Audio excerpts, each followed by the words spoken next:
Hey everyone, welcome out to a new episode of the Nerd Named Mark podcast.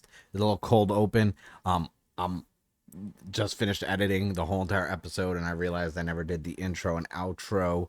So I'm just gonna do an intro here. It's a long episode. I got to sit down with my good friend, fellow Tokusatsu merchandise creator and brand man, TheALCombo. It's long. We talk about a lot of stuff in this. I don't even want to say interview because it turned into. It's always tough to interview like your friends because it goes from like just an interview to like unhinged, off the rails, just a chill conversation. And with Comic Con upon us, at the time of me recording this, it's less than 2 weeks away. I was gonna split this episode into two parts, but honestly, there wasn't a good spot for me personally to chop it in half. But because the conversation was just so flowing back and forth, I will say while editing it, I noticed I say yeah a lot. Not only was I in tune in this conversation, I did have to stuff over here that I was like, yeah, yeah. And it just timed it out where I was like, oh no, I say yeah a lot in this. Luckily, there's no not a good amount of and this and that, but just a fun conversation talking about both how we bounce ideas off each other when we're creating our merch, what made him want to create merch because I always love to see why people do things, what motivates them to, not just the final product of that. We talk about a lot of things, not just that, some of our favorite shows, both of us in our history of our love and just of the slop that is reality TV shows. That's towards the end of the episode where it it just goes down into just us talking about the challenge, the real world, a story about me actually almost getting casted on two different reality shows.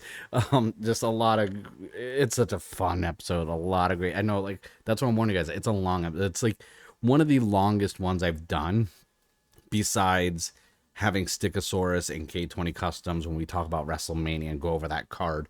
This was just so much fun. I love this episode. It's probably one of the more like non-themed fun episodes I've done having someone on. I do have some future guests for the podcast lined up that I'm battening down some stuff right now for. Everything's kind of a mess over here. For those of you watching the video version of this, I'm trying to jump in on some content. Like I said, Comic Con is less than two. As of right now, Comic Con is basically 11 days away, and for the preview night. So I'm just not. I'm also working 50 hours a week right now. So I'm just all over the place trying to get everything battened down ahead of time. I'm trying to compile my toy list. We just got a new Kamen Rider teaser for the next season, Zetsu, and now the merch just dropped. So I just had to, while I'm editing this, put a pin in it and then drop a video going over the candy toys for that, as well as building some stuff. Um, I will be having a more traditional episode coming up this week where I'm going to go over some of my purchases recently because we had Prime Day deals. Barnes and Noble is doing deals on the Criterion collection, and I realized I don't have any Criterion collection films.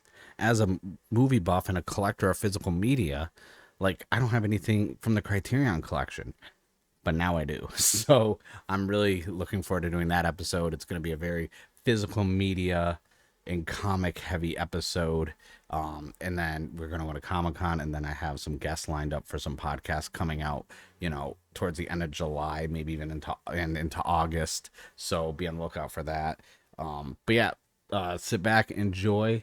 We're going to have no audio. It's just going to transition right over to me and TheALCombo having a very entertaining conversation. I'm a professional time. This is long overdue, way long overdue. I have a guest who is making the best Toku streetwear, the most buzzworthy clothing. Yes. He's blasting everyone's Beatles. Wait, that sounded bad. Should have thought about it before I said it out loud. Approaching the third anniversary of the ANNM streetwear, Toku, and anime. My guest, TheALCombo. How you doing today? How's it going? I'm doing good. That was a good intro. I liked it. A round of applause. Okay. Yeah, round of applause. I'll try and I might modify and dub over the whole blasting people's Beatles thing. Oh, it's fine. Yeah. You know, it's a I've said beatable last worse for summer other people. still, so that Yes, works.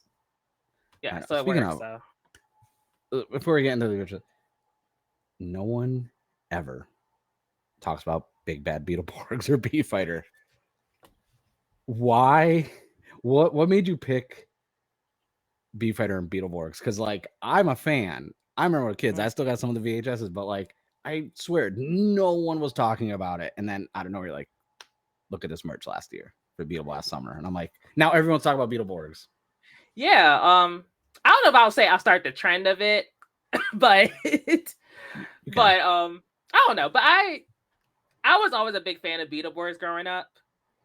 I was a big fan of it. It came like, you know, like I was always a fan of Power Rangers and pretty much almost anything on Fox Kids. Yeah. So I was like, okay, I'm like Beetleborgs. And then plus you were like a kid. So I was like, yeah, I could be a Beetleborg at the time. That's true. So I was like, yeah, Big Bad Beetleborgs. And then as I was watching, of course, when I got older and to this age, wonderful age I'm in now. We don't need to say numbers out loud. Yeah. A few years ago, I was watching Bee Fighter. And then I was like, okay, we need to put more recognition on Bee Fighter. So I was like, I'm just gonna do Bee Fighter merch. Plus, one of my homies is like really a big Bee Fighter fan. So I was like, all right, we gotta do this. We gotta do this. Yeah. So I was like, yeah, that's how it kind of got started. And plus, and then incorporating like the wrestling belts into it. I was like a big fan of wrestling. So I'm like, well, I am a big fan of wrestling. So I was like, I gotta do it. So most of the Beetle Blast shirts all the Beetle Blast shirts have wrestling belts in some way or some wrestling reference in it. Yeah. The Ultimo Dragon reference. Yeah, I love that one. Yeah. That's my favorite one. That is down. No, that's my favorite too. Because like up until recent years with certain wrestlers, like no one had the belts like that. Like no one was the belt collector. No offense to Kenny Omega, but like you know. But no, because I thought it was just so coincidental, the timing, because we also got Memorial Edition stuff from Bandai for Bee Fighter, and I was like, this is either marketing genius or one of like the craziest coincidental drops ever. Beetle Blast Summer, and we're getting Memorial Edition stuff, and now we're getting reissues in the summer. Yeah, it's a coincidence on my part. So, cause I was like, yeah, this is overdue. I had that for a year. I meant to put that last year. And I was like, oh, I forgot. I need to put this out. I know how it goes sitting on designs. It's okay. So one thing for those of you who might not know the dynamic, this friendship and relationship that goes on, like we both create our Toku merch, but we bounce ideas off of each other so much. Yes. And I feel like 80% does not come out or get released. Like, because I tell everyone there's like in not just Toku merch, but like in the scene on social media, there's like 4 people that have my phone number. And like only 2 of them I talk to merch about, because you know me, you, K20 Customs, and now Stickosaurus. Like I was like, hey, yeah, no, here's my number. Yeah, hit me up. We can talk. Like, and it's like one of those things where I'm just like, the amount of stuff we all tell each other, then it's like, yo, I'm thinking about doing this, and just bouncing ideas off. Like I thought, like it's just like, yeah, that could work. And then I go on my Google Docs, and I'm like, man, I got too many ideas in here, and it's like, I think I've released 7 or 8 designs in 2 years. But there's 30 plus designs in my Google Docs that just will never see the light of day, or I just don't have the capacity to finish them. Yeah. And it's so I was like, I thought that was funny. I was like, yeah, the belt stuff. And yeah, actually, you know what? The real I forgot the other reason why I had the Beetle Blast Summer, because the original designs were like kind of Toku inspired, but I always had different chains. Yeah. So then I was like, okay, I'm gonna segue the belts, and that's kind of how it kind of spiraled. So yeah. So I think the belts came out really good. Like, because it's Beetle Blast Summer, but then seeing the belts, it kind of like, for me, like as a wrestling fan, also I'm putting 2 and 2 together. I'm like, SummerSlam wrestling, Beetle Blast Summer. I was like, okay, like not a lot of, like, I love genre mashups. So like me, I like horror mixed with my Toku. And then you're doing like streetwear, like anime and wrestling inspired, like genre of the Toku. And I was like, oh, that works. Wrestling, I wouldn't, for how many New Japan Pro wrestlers that show up in Toku shows and movies, I'm like, Yeah. I never would have put wrestling and like Toku streetwear like combined, because you always see the anime spoof style ones where it's like, okay, here's this Super Sentai show, but it's done like Dragon Ball Z. It's like, okay, I've seen that like 30, 40, 100 times. Like, Yeah. it's all over Timu. Right. And so I was like, oh, wrestling is like wrestling. That's a good, it's niche, but I feel like wrestling's been like on the rise in the last like year or two again. So I'm like, all Yeah. right, people are, and I didn't realize how many of us Toku fans like wrestling. It's Yeah, kind I of, didn't realize that either. And it's kind yeah, of like it's both kind of niche things that work together. And even like yeah, people that like don't really watch Toku like in like the shirt. So yeah. or You know, they like, get it or they get what I'm doing or no, trying like to that's, do. that's like me. Like, I bought the Commander O's hockey jersey you made, and I'm like, I That's love my hockey. favorites. Oh no, it's one of, besides the Beetle Blast, like the hockey jersey, but like I don't even like O's. I don't even fuck with O's like that. I really don't. I thought it was an alright show. It's not even in my top like 15, but like the design, I was like, and it's hockey jersey, and I'm like, no one makes hockey jerseys. Like, all right, and then I was like O's, and it's comfortable and so, and I'm like, because I have it hanging up in my closet with like my other like legit hockey jerseys for like Vegas Golden Knights Mhm. and the Penguins and like Anaheim Mighty Ducks. Like I have actually, and it's like there's my O's jersey, and it's like still the same exact size, design, and everything. And I'm like, and I was like, I really wear it, and I'm like, oh, this is so cool. And I'm like, and I realized after I got it too, I was like, I don't even like O's. Like, I was like, it's all right, it's a good show, but like, I'm never gonna rewatch this show. I'm never gonna. And then also for the timing, the anniversary movie was coming out. That's why I'm like, man, I was like, the irony of your timing of your merch drops and stuff coming out has been hitting that algorithm really good. You know what? I didn't even think about that because it's been like 2 years. Yeah, it was I when didn't even think about the that. I was like, movie. oh Yeah, my gosh, I didn't realize my timing's yeah, crazy. yeah. It's somehow funny. Especially because I feel bad every time I like hit you up with ideas because I'll be just bouncing off random ideas. Like, Oh I'm gonna do no. this, like I'm gonna do this, I'm gonna do that. And I'll just be like, I don't know what I'm doing next. I need to like you, I need to like I have like a list of Yeah, things and I have no idea what I'm finishing. But then the ideas it's. just pop up and it somehow times it I know, and together. like and you'll have an idea of like, oh, I'm gonna do this one. I'm gonna push this one back, but this one's good. This one can be done now. We're gonna like a few Yeah. things. I'm not gonna say there's a few things we're working on for a couple months, and I'm like, oh man, these are gonna be. And they're like, I'm gonna do a new design for it. I was like, okay, but the other design was good. Then you show. I'm like, oh no, that's Yeah. I just kind of like that's I don't know. I kind of like just try to. I need to condense myself. Be like, all right, just focus on this one thing, so you can actually have something. I I try not to have that mentality because like then it's like, what if I get a good idea and I'm like ignoring it, like. Yeah, I And feel that. I guess because we're approaching the third anniversary, let's rewind the clock. What made you want to start the ALCombo and like doing the Toku streetwear? Because I always ask this whenever I talk to anyone who creates any sort of merch. I'm like, what? There's always that one catalyst or that like that moment where you're like, all right, I'm gonna make my own merch. Okay. Um, it was a few years ago. Okay. Um, I was having a rough time in life. Mm-hmm. Um, I had like a couple deaths in the family hitting at once, back to back. Um, and then graphic design just kind of like helped me out a little bit. Like I was like, okay, I'm just gonna put this together. Yeah, And I don't know why. I just kind of like jumped into Photoshop and it was like, okay, it kind of helped me like I would say grieve, but kind of yeah, like like a creative outlet just to kind of kind of creative therapy. yeah.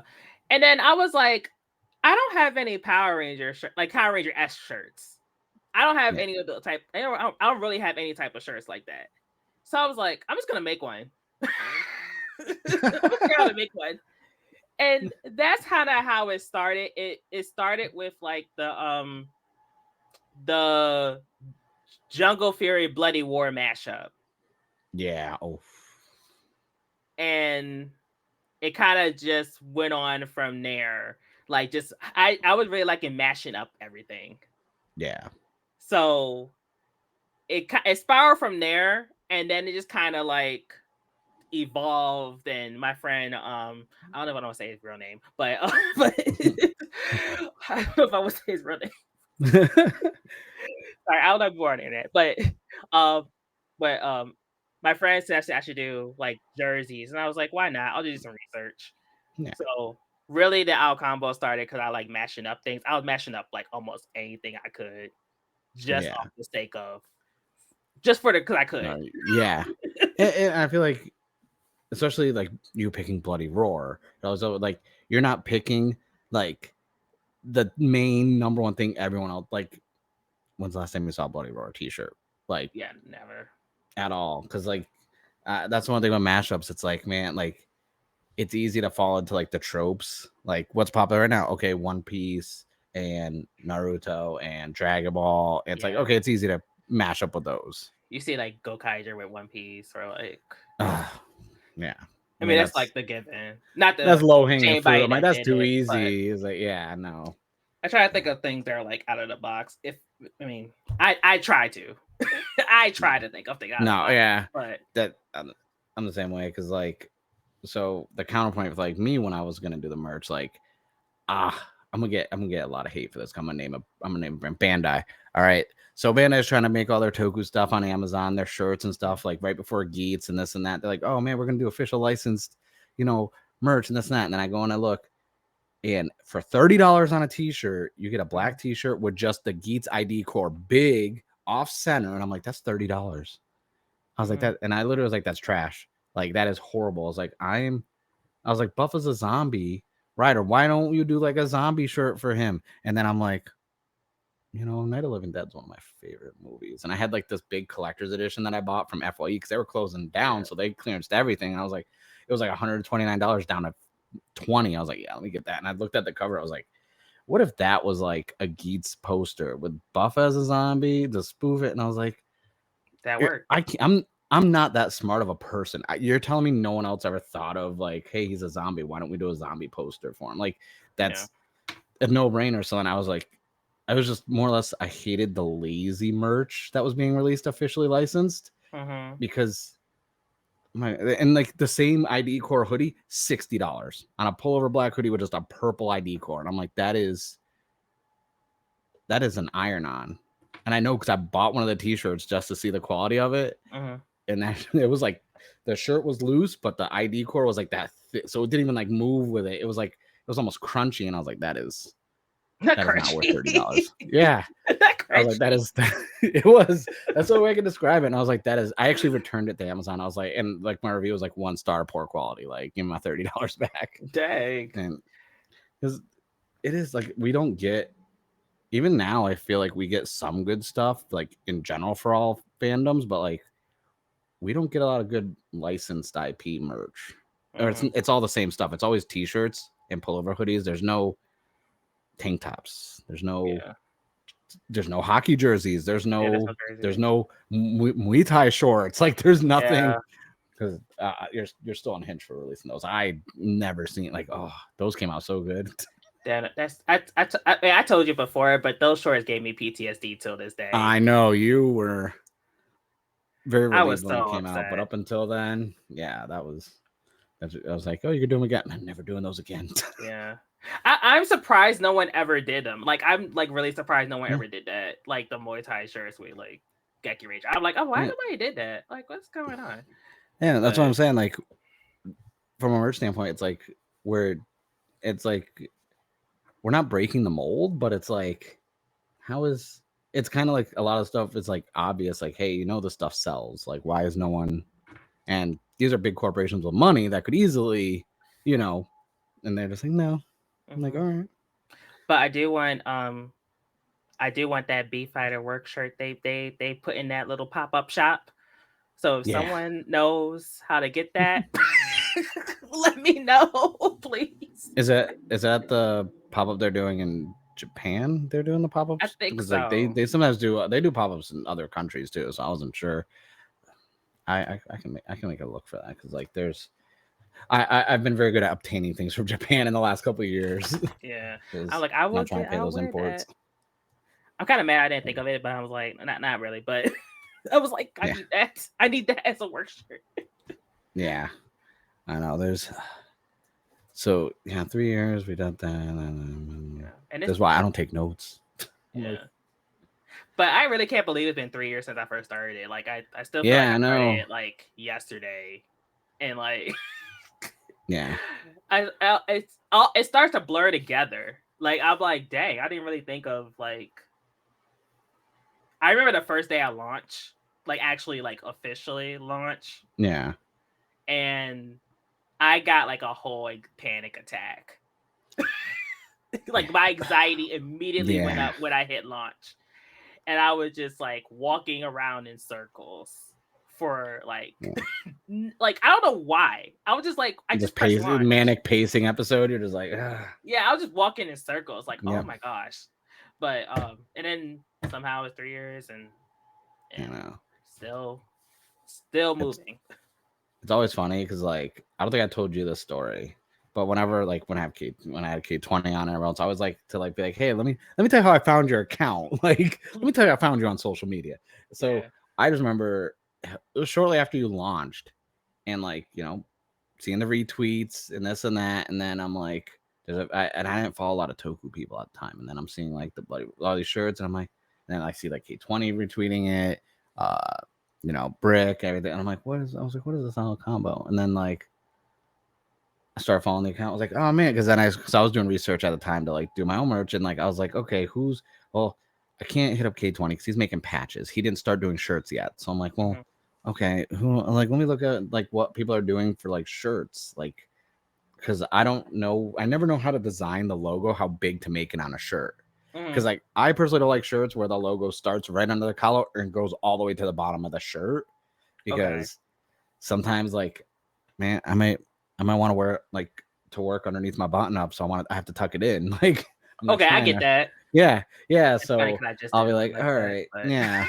So I was like, yeah.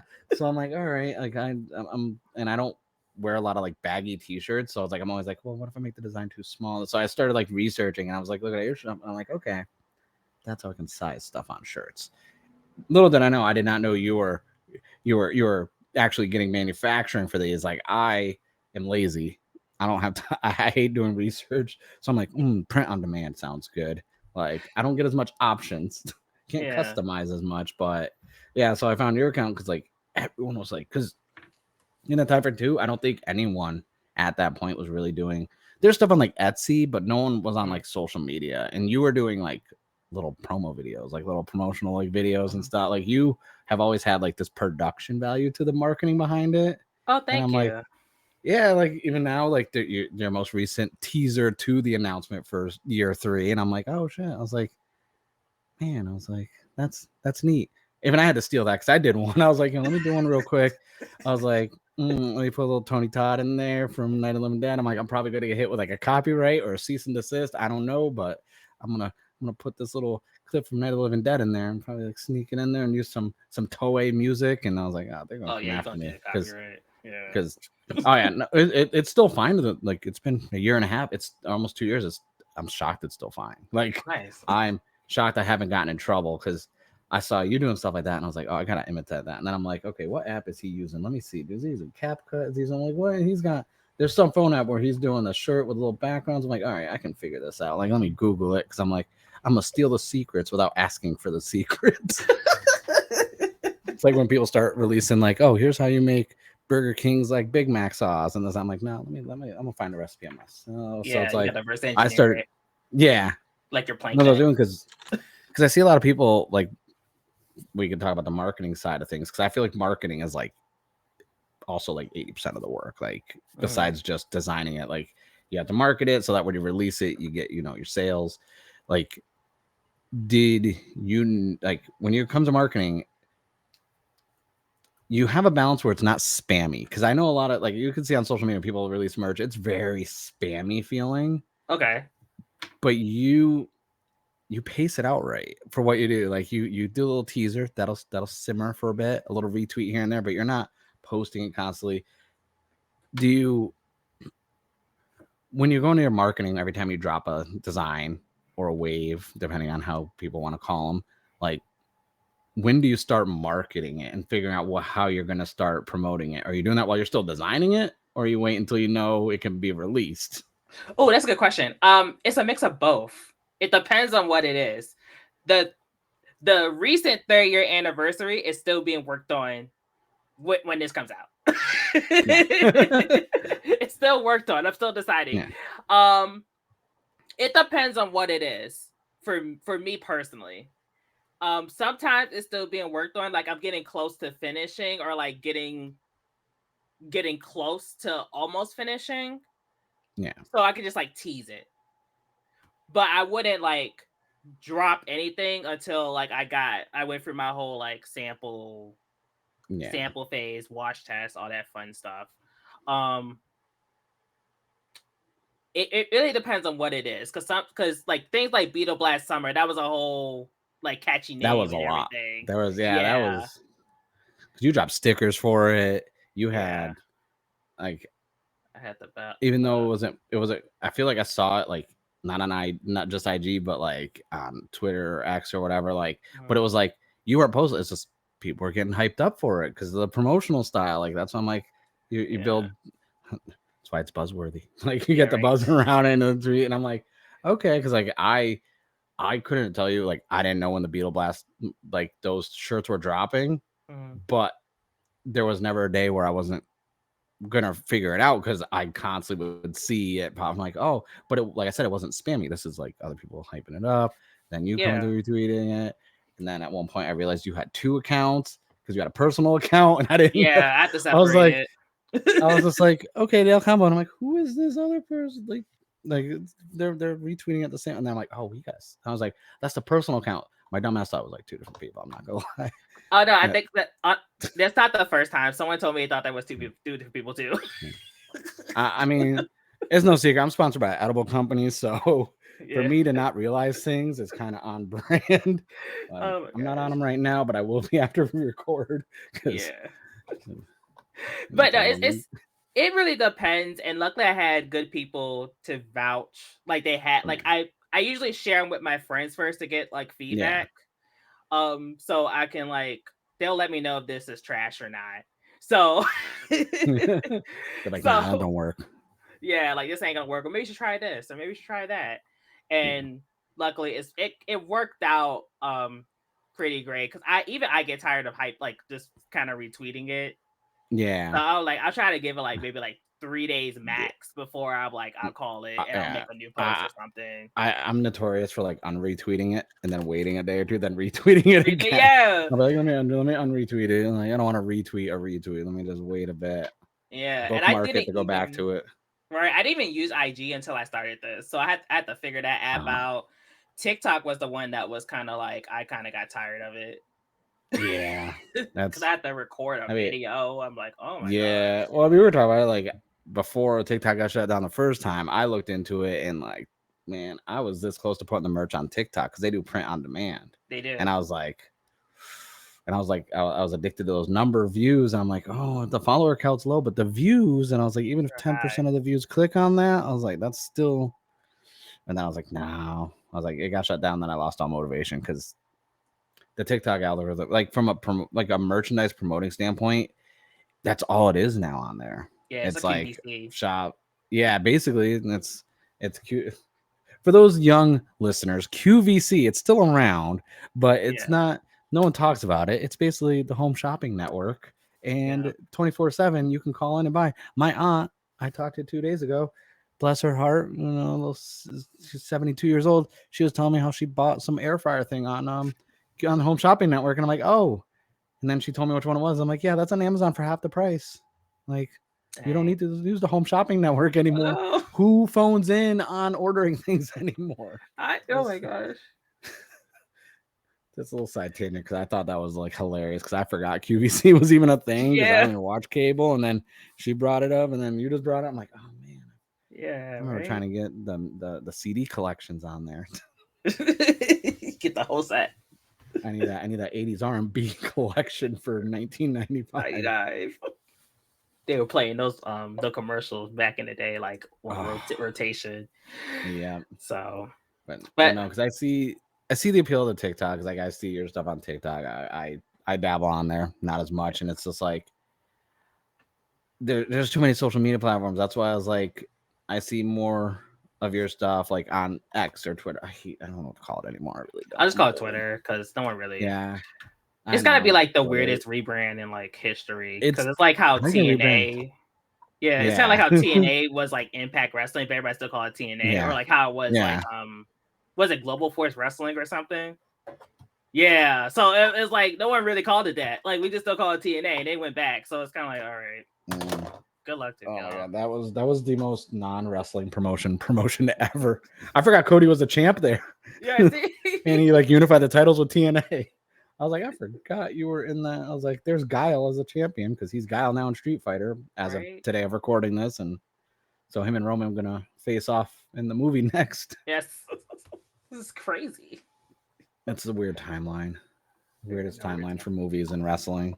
Yeah. Like, but no, because the marketing thing, like, as I was learning it more and emulating what you do and what people like Stickosaurus, because when it comes to shorts and content, like Stickosaurus like kills it with those helmet videos he does. Like he got the little rotating base. He does his henshin poses and that. I'm like, damn. Yeah, he'd be like, marketing genius over there. Yeah.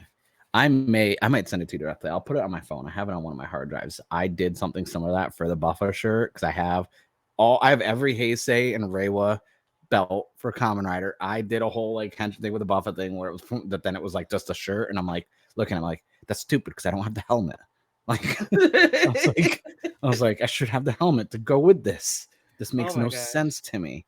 And but because like I was like, let me like I always tell everyone we're all friends this that, and I learn a little bit. I take a little piece from here and there from everybody and learn and build on it. Because like you said, you have friends that they'll tell you if your design's cheeks. Like, oh, that's butt cheek lettuce. I don't want that. But like I had friends that were like everything was good, and I released some designs that were ass because they said it was good and they sold, but I don't like them.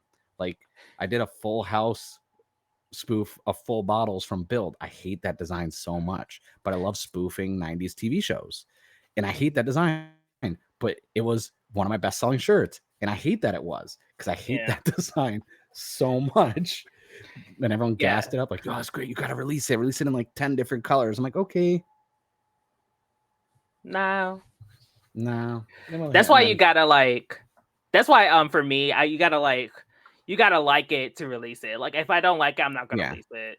And if anybody tells me something different and they like don't like it online, I'm gonna stand like 10 toes down on like this is what the route I went. This is how I went, and that's it. So that was the downside because I was trying to release like all these 90s spoof ones. So I had the Friends t-shirt for Henshin, which still sells because I was gonna emulate how you do with like limited waves, but then people are like, oh, well, can you put it back up? I'm like, fine, I'll just leave the merch up all the time. It's print on demand anyway, so it's not like I have to go to a manufacturer. But it was one of those things where it's like, well, it gets stale when the same stuff's on the shop all the time. Yeah. But I want to do like all these different 90s like stuff because I love like I'm a big 80s, 90s person for everything, shows, movies, music, especially music. And I'm like, I like the mashups of that. Like you do like the street, like you're doing video games, anime, stuff like that, mashups with Toku. It's like, I feel like the nostalgia bait is the only way I could say it. Nostalgia always hits. Everyone likes nostalgia. Like, like before we went live, I'm like, man, I need a Power Rangers movie hoodie. And then, I just watched that the other day and I was like, it's not great, but the nostalgia goggles, I'm like, this is the best thing when I was, 8 years old, 7 years old, going to the movie theater to see it. Like, yeah, right. But no, so that's yeah, no, I'm gonna look one up after. I'm gonna see if they got a shirt. It's 90 plus degrees here. I can't be wearing a hoodie. I'll pass out. I'll send you. I'll see if the link I got this from. I'll send it to you if they still have it up. All right. Cause they do limited release too. See, that's I always want to do a limited one because like FOMO is a hell of a thing. Yeah. Like, because I'm like, oh man, I'm gonna get this, and then you're like, it's dropping. I'm like, I just gotta get transmission in my car, and then I'm gonna buy something. It's like, I only one transmission. I don't think I gotta buy more than one. Because that actually happened. Our transmission went in the car, and that was the worst thing ever. Oh my gosh. was like, a whole transmission. I was like, you know, there's merch dropping right now. I Yeah. was like, I don't need a car. We got public transit. Like, I might need that car now. Yeah. I was like, I can Uber my groceries. Yeah. Like, okay, I'll just eat some bread for this week. Yeah. Right. And there's peanut butter sandwiches. No jelly. Jelly's expensive. Yeah. But now think about with marketing, how you talking about me marketing my stuff. I'm still like feel like I'm learning marketing as it is. Like I'm kind of winging it. Yeah. Well, the trends change so much too. So it's like you said, you're not even sure when you're going to drop the third name, but you have the teaser already out to circulate to kind of like get the people salivating. Like, hey, you know what? You didn't forget year 3's coming up. Yeah. And I see the analytics. I see the retweet. I'm like, yeah. So you don't even have the official date announcement or the merch included, but you already got, you know, the word spreading. And it kind of gives you also some time to like get the next part done. I just be stealth dropping because you talked about pacing around in the centers. My dumbass thought it would be a good idea to launch my merch on April 1st. I mean, that's a whole gimmick. I mean, I like it. Yeah. I like it. I had to, well, I had to do a whole YouTube video and post. Listen, it's called Only Henshins. It's a gag name because I was like, I texted people like, hey, what if I call it this? And like, you gotta. I'm like, all right. And then I'm like, I'm allowed on April 1st. And I realized, wait, people are gonna think it's a joke then. So like people weren't going to it. If you were telling me like, is that real? Can I click that link? I'm like, yes. And I'm like, I had to put out a whole PSA, like, guys, yeah. I just have weird humor. A lot of people don't find my humor funny, but for me, this is hilarious. Yeah. But it's not a joke, but it is a joke. It's a real website, but it's a joke to me.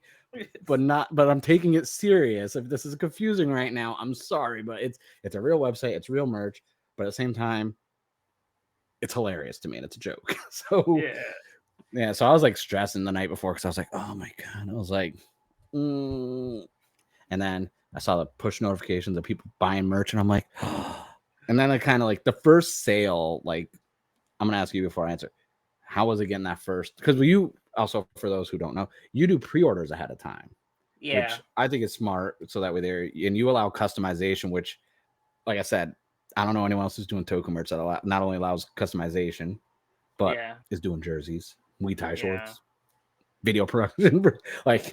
So, what was it like seeing that first like email notification that like pre-order? It's like, oh yeah, it's great. Because I was like, oh, it makes like, cause I had the notification on my phone, so you know it makes that sound. I was like, oh, okay, I gotta buy. I'm like, okay. So, and I think the first thing I actually officially dropped for pre-order, I think only like 2 or 3 people got it, maybe like 2. Yeah. And then it just like I would have one person got it. So yeah, right. So I was like, okay, this is great. I like this. So and you never know how these like drops are going to do at all. Oh yeah. So I just like to be transparent up front. Like, okay, it's gonna take a couple weeks. Just let you know. Yeah.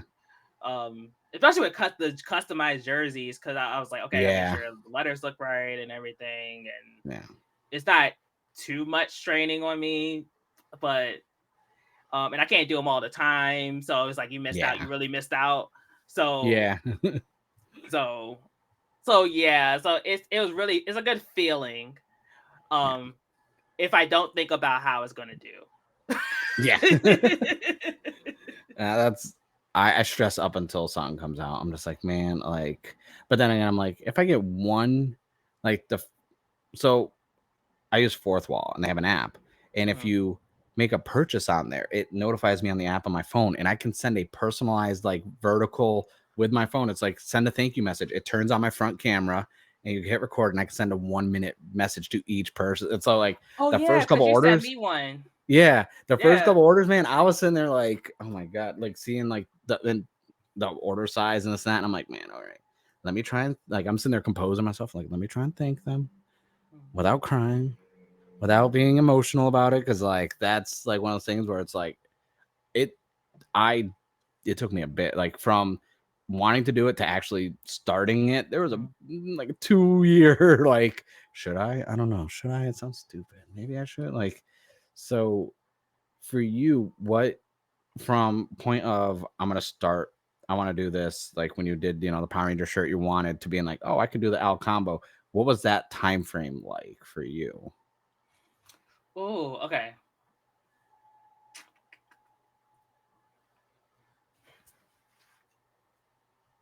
I think when I officially dropped it, after I like started just doing Photoshop, I think it was 6 months to a year. Okay. Yeah, it wasn't too long.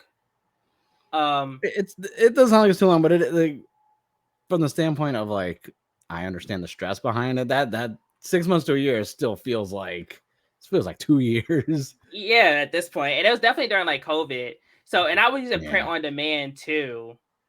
So, like, it stacks, and I could kind of like Yeah. do my own thing, and that's when I kind of segue into doing jerseys and kind of figuring that out. But it took like 6 months to a year, and then it didn't really like it picked up a bit, and but it really kind of took off that in ways I didn't expect when I started vending. Yes, I was gonna get into that, and that's a great segue because I we text a lot, we talk a lot. You do not say no when it comes to vending, even if you got 2 weeks or you find out 2 days before you hit the vending circuit. I think, because I know a lot of people do merch and stuff. I think you, CV, and K20 hit the convention circuit like no one else I know when it comes to vending. You guys are just, you got like the whole central area. You're just like vend. Oh, there's a convention there. I'll do it. Why not? And you're even vending non like nerdy conventions, which Mm-hmm. is like crazy to me because like I don't think I could personally like mentally prepare myself to like vend Toku merch at like like I don't want to say normal, but a non like fandom style thing. But you Yeah, still do it, and I see the photos because you send me photos of like it's like that's crazy, and yeah. I know how stressed it gets because we talk, but like what? How do you like vending? Okay, it's a honestly, it's kind of a mixed bag. Um, it's days where I really like it and days when I don't. I'm not talking about like sales wise. It's more like me making sure I got everything that I want. Yeah. So like preparing everything, and I drive like a small car, so I'm trying to like squeeze everything in the Oh, car too. It's so yeah. stressful. And I made I wouldn't say it's not a mistake, but the first place I vend was Ranger Stop Atlanta like a few years ago, Yeah. and it's out of state for me. So Mm-hmm. I'm over here like thinking I can't ship this off because it's gonna get lost in the mail or something. So I'm over here packing like Yep. crazy into like suitcases, trying to squeeze everything in. Like, Uh, oh my god! And that's what I learned. I'm just shipping them over. But yeah. Ship them but to it's the a hotel. yeah. It's ups and downs. I like it, and then sometimes I really don't. Yeah. Just to be like honest, like I can't say I just like it all the Yeah. time because No. I've done like conventions, I've done pop-ups. Pop-ups are really fun. I really like pop-ups because I can Yeah. just show up. I'll bring like my things, and then Bring a helmet and chill. yeah, my helmets, and people were like, "Is that a Power Ranger helmet you got?" I'm like, "Yeah, that is. You want to wear it?" Yeah. Take some And photos, buy some merch. yeah, and I'll give out like free stickers too. Yeah. So I was like, okay, take some stickers. Like just dig in through it Yeah. and take what you want. So I I got more comfortable doing it, but thank God I had help the first time around. Mm. Cause from like K20 and Vaughn and Yeah. oh my god. If Versace Regina, I was like, oh my god, thank Yeah. God I had help that Yeah. You had a one good year. crew with you. Yeah. Yeah, good I people with think me. I think you were you there in the car when K20 called me? Yes. Because yeah, that was right before we started actually talking more. Because that man always got to call me to say Blade is trash. Yeah. And I told him, don't put me on speaker because, like, if you're around other people, I will roast you. Like, He put you on speaker. Yeah, I know. I was like, that was your worst mistake because you got Vaughn, you, Razad. Like, I was like, they're gonna hear. Like, I don't care. I'm gonna talk shit. Yeah. But no, because like I remember a few conventions because like I've worked conventions for like companies before. Like, so I've worked with Microsoft and Streamlabs and all these other ones at like E3 and all these. So like I've vended that. So that's why when I was like, hey, you should just get this grid thing, the hang up thing, and I'll even say, K20, you should get stuff like this for your table. I was like, I have not vended yet, but I've worked as like an employee for the ones. That's why I'm always like, man, like there's like it's stressful. Like obviously use that like packing everything in your car, but I was like, yeah, there's some stuff you can. That's why I'm always like, I don't give on like advice if I'm not asked for, but if like I see something that's cool, I'm like, hey, you should try this for the event. Like the grid thing to hang up the shirts. I was like, I think they have them on Amazon. I was like, let me send you a link. I think this might work for you. Or they got smaller ones, and I was like, yeah, because I haven't vended yet. I probably will next year, hopefully. I kind of want to. You got to go do. I kind of want to do Power Morphicon next year. That's like, I gotta save up for that one. I wish I did the last year, but it was always in a date I can't really do it. I know that's why I brought up the car issues because me and K20 were gonna split a table and this and that, and then I'm like, bro, I can't get up there with the car, and then we had fires and stuff out here, so I was like, I can't even get over there right now. Like, I don't even know if I'm gonna have to evacuate, so I'm not trying to leave my apartment to go all the way to Pasadena.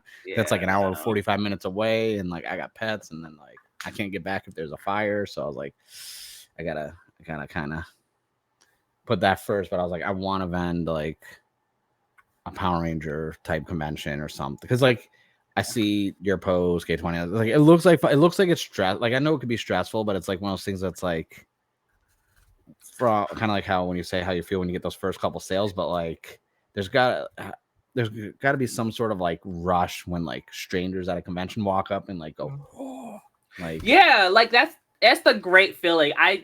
I'd be surprised who be coming at my table, and then I'll be like, and then they're like even in the Ranger stop like a couple years ago, one of my other friends, Mark, that's also named Mark. Good name. He found out we live in almost like we're in the same state, and I'm like, oh wow, and we met in Atlanta. I was like, wait a minute, we came all down here for this. It's like, okay. So you make like really good friends with people. You never know who be coming up at your table, and they were like, I just want to buy. I had someone buy one of everything. I was like, oh wait, what? Oh wow. I had like people like, wait, you do like Beetleborgs? Wait a minute, that nobody does that anymore. Or even at like morphing grids, they was like, wait, we got all the cool I was gonna bring that up. You and Planet doing like those look like so much fun. Like I don't drink and party, but like I see when you and Planet have the morphing grid like little DJing event, music table set up. I'm like, oh, those look like so much fun. Because that's and we haven't talked about it, and I might put it up in the edit. I probably won't because I'm lazy with editing. You get a digital billboard. That was that was crazy. I cried that day. I remember I think even though the connection was bad, I know you tried to FaceTime me to show me I did. I really the tried. connection was bad, and then you're like, let me text you the photo of it. And I was like, oh, that's like one of those like, damn, like look you on a billboard. That's crazy. I was like, my logo on a billboard, and my logo was messy too. So it's like I'm like you're like, I'll make it high res next time. Clean it up. Yeah. And then I'm like, oh my god, thank God they made it work. But I'm that whole day was, and you know what? It was a hurricane that week or something, or some type of tornado. So the day we were actually going to see it, it was like wet. It was wet out. Yeah. So I was like, oh my gosh. I wish I saved the video that Planet recorded. He might watch this and be like, why you didn't save the video? But I wish I saved the video. Did you text me the video? I did. I texted the video, but he live streamed it. So I wish I saved that live stream. So okay, because I was gonna say I got the video. You text me, I can send it back to you. Yeah, no, I got it. Yeah, but no, that whole day was really nice. That was like one of the. That's what also a moment that kind of took off. Like, wow, I really did a lot. Yeah. In that year, right. and which is kind of funny because he had That's another crazy. I was on a billboard. year. That is crazy. Yeah, That is within 1 year. All that's damn. yeah, and it's funny because when I dropped one of the shirts, it was another one of his billboards. So I just like took a picture of like one of the shirts Yeah. in front of the billboard, and that officially was my drop. I didn't plan it. A lot of good coincidences. Well, a lot of good Yes. timing. Timing is everything. Yeah, so and it's pretty, and you never know, like yeah, so you never know who comes up your table. I had wrestlers come up my table. Oh wow. I had artists, of course, because it's I'm mostly in Yeah. like music DJ scene. So musicians, artists, Power Rangers even come to my table. Yeah. Um so it's a very interesting, it's been an interesting ride. I ways I never expected to Right. happen. So it's pretty cool. I vending is fun. I really like pop-ups now. So to go back to your real Pop-ups question, I are really like that's the thing pop-ups. now. Pop-ups are the thing. Yeah. I really like pop-ups. I can just show up for a few hours. I can eat some food. I feel like everybody's take Yeah. care of me. Like Right. if I have a problem, someone be like, "All right, let's get this together." Figure this So I out. Yeah. yeah, so I feel like I could just show up. I'm gonna hype myself up if when I can. I'm gonna talk to people when I can, um, and we're gonna go on from there. So, Yeah. so Nice. Yeah. Because I feel like the pop-ups. I feel like I never hear any complaints when we talk. When you have pop-ups coming up, you're always just like mhm. you're nervous like a day before, but then you're excited. And then it's like it's all good. Like the Ranger stops conventions. It's like Yeah, that's a whole other stress. Like yeah. BlurCon this year, that was like a 2 day notice, That's why I brought it up and because if you did some yeah, last minute ones where I'm like, are you sure? You're like you got work and all sorts of stuff, and then you're like, yeah, but then like I got to finish this stuff because I'm gonna go there in like 2 days. I'm like, when did you find out? Like yesterday. It's like, oh, okay, yeah, 'cause I was gonna go there anyway to help K20. yeah. So then it was like, oh, you got a table. I'm like, wait a minute, what? Like okay, I'll take it. So I had to haul everything, and I had a flat tire that day. It Oh was a mess. Oh my gosh, yeah, there's I like made it work. So yeah, like I'll try and stick to smaller ones. Like we have so many conventions out here. Lots of anime mhm. ones, little micro ones, and then obviously we have the big ones like San Diego Comic Con. But it's like I can wholeheartedly say I will never vend a big convention. I will like even if I could I get in, totally get I would that. not vend a Comic Con. I will never. Nope. It's hot. People smell. Yeah, that's true. Like I'm sorry, but they do. It's gonna be in the 90s. Comic Con's in three Yeah, weeks. I'm telling you right now, 180,000 people in my downtown city. Out of that 180,000, I guarantee you maybe 40% have hygiene and deodorant. That's 60% people yeah, that are going to be musty and smell. I'm not looking forward to it. yeah. That's why I carry like one of these. Wait. Don't be That's why. don't be musty air freshener. That is great. Uh, So I need to hand those out. Yeah, it's conventions because I've done conventions from so many different aspects. I've been as a journalist. I've been working them. Like I'm working. mhm. I don't know who I'm gonna work with yet at Comic Con. I'm trying to work some things out, but like it's just one of those things where I'm like vending. That's why, and it's a Yeah. big part of it too. Because like I see, the best part about vending is like you get the instant like in person reaction from people. Because one thing when Mhm. you get social media, you get the retweets and someone just does like the flame emojis, but Yeah. then like I'm you not see gonna lie, someone I in do that person, too. that reaction. Oh, I do it all the time. I do the I do freaking it too. that when you go to my most recent, it's always the crying tears, the laughing, the sweating laughing, and then the fire. Those are like the top ones Yeah. for my recently used all the time. Because I'm like, I don't know what to say. Okay, fire emoji. I'm guilty Yeah. of that. But it's like the in-person reaction. That's why I'm like, oh, I want to vend my own merch one time just to kind of like see the in-person reaction. Because that's where you Mhm. really gauge it is the general public people at conventions coming up to the booth because like we could drop merch on like announce on social media. Obviously, our friends we're all gonna retweet, Yeah. support each other. It's not, but it's like when the strangers, because for me, like the fourth wall, you could leave messages, and someone, I don't even know who this is. They left their full government name, so I'm not going to say it. But I don't know. They're not on social media at all, so I don't know how they found my merch because I had Yeah. searched their name. They didn't pop up nowhere. They pop up on Facebook, but then they don't show up any on Google search, but they don't show up anywhere else. And they were like, "I'm so glad I found this." Like no one, like they bought the Buffalo shirt. Like they're like Toku with horror and a genre mashup. Like I'm so Yeah. glad like there's a cool original merch like this out there. And I'm like, I was like, bless your heart. Yeah. And not in a southern sarcastic way. Like Yeah. you, Right? I was like, damn. And it's like that's the first time, like, because this was a stranger, because I saw like you and a whole bunch of my friends and people I know on social media with their purchases, but like a name I don't recognize. Yeah, that's Who that's a and even I'm better like, I don't know feeling. how they found it. I don't know how they found it, but I was like, damn, I was like, shit, that kind of hits pretty deep. Yeah. I had people come up to my table and was like, "What is this brand about?" And they're kind of like, "Oh, I'm kind of into this." I just tell them like, "What is like some Toku shows and everything," or be like, "This is what I Yeah. do." And they'd be more interested after you talk to them. So it's kind of interesting when you get someone that's kind of like on the outside perspective, or kind of like, "Oh, I Yeah. watched Power Rangers growing up, but didn't know this was like an actual big thing." Yeah. So it's That really that's why I brought interesting. it up.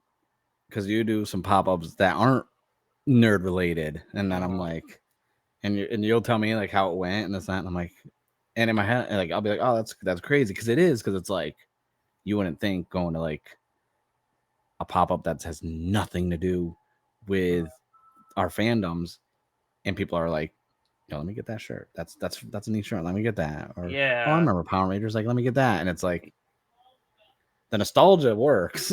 Yeah. It's like people like kind of I I really, this is what I really appreciate, because like people like walk up to me and like kind of like once they kind of get, let's say, kind of hear my spiel, they get it. Yeah, They get yeah, it. So I've done cons, I've done um Morphin Grid, of course, um yeah.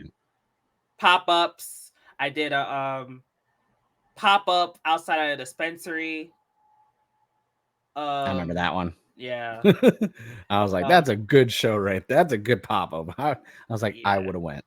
Yeah. I've done mental health event. Yep. I'm trying to think of some other ones. I think there's a few ones that I kind of like is kind of You did a. not escape my Did you do mind, but like, now I know you mentioned it like in our conversation. Did you do the fashion show one too? oh, there was a fashion show. Yeah, there was one. I just didn't Yeah, know because like I never followed up with how if that yeah. actually ended up.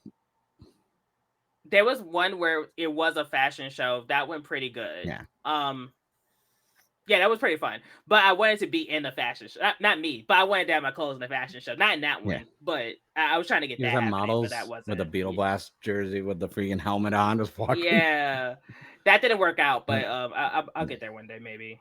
yeah, But but because I'm not gonna lie. When you like, I still remember my reaction because I was like, "What, a fashion show? Like, you sure?" Like, I yeah, was like, "That's." I was like, but then I guess one of those things like the grind of doing the merge. Like, you very rarely, anytime you bring any of the like shows up in this, that like you're not saying no to this stuff. yeah, I haven't said You're no saying to yes, most of and then them. you're just like, let me stress because now I got like 10 days. It's like, but I will commend you. You figure it out like every time, which is crazy because like, man, I when we talk, like I said, we talk all the time. I'm like, man, how is? I was like, do you sleep? Like, Yeah, we I make sure I get my sleep in. I have to call out work and be like, yeah, I'm calling out today. uh, And man, part because of the like, vending, I didn't know at first was like I had to bring a table, and I was like, "Are we the Dudley Boys? What are we right? like? Is this wrestling?" Oh no, I remember that now because you said they ain't got no tables. Yeah, I They was like, gotta, "They got a yeah, table," and I if come to find out that's uh, normal, and I was like, some I've worked some conventions where we've done like gaming tournaments that we've Mhm. hosted, and they're like, all right, we'll bring like the monitors and the consoles and everything, and then we Yeah, find out, oh yeah, you got to bring your own tables and chairs, and we're just like, what? bro, cart, like this van is full of like consoles, TVs, gaming PCs. We ain't got room for tables, like, and See, chairs. I was like, that doesn't make sense if you're hosting a gaming tournament there at the. Okay. Yeah, we were at like a small con, and we were the ones doing like the gaming tournament, and I'm like,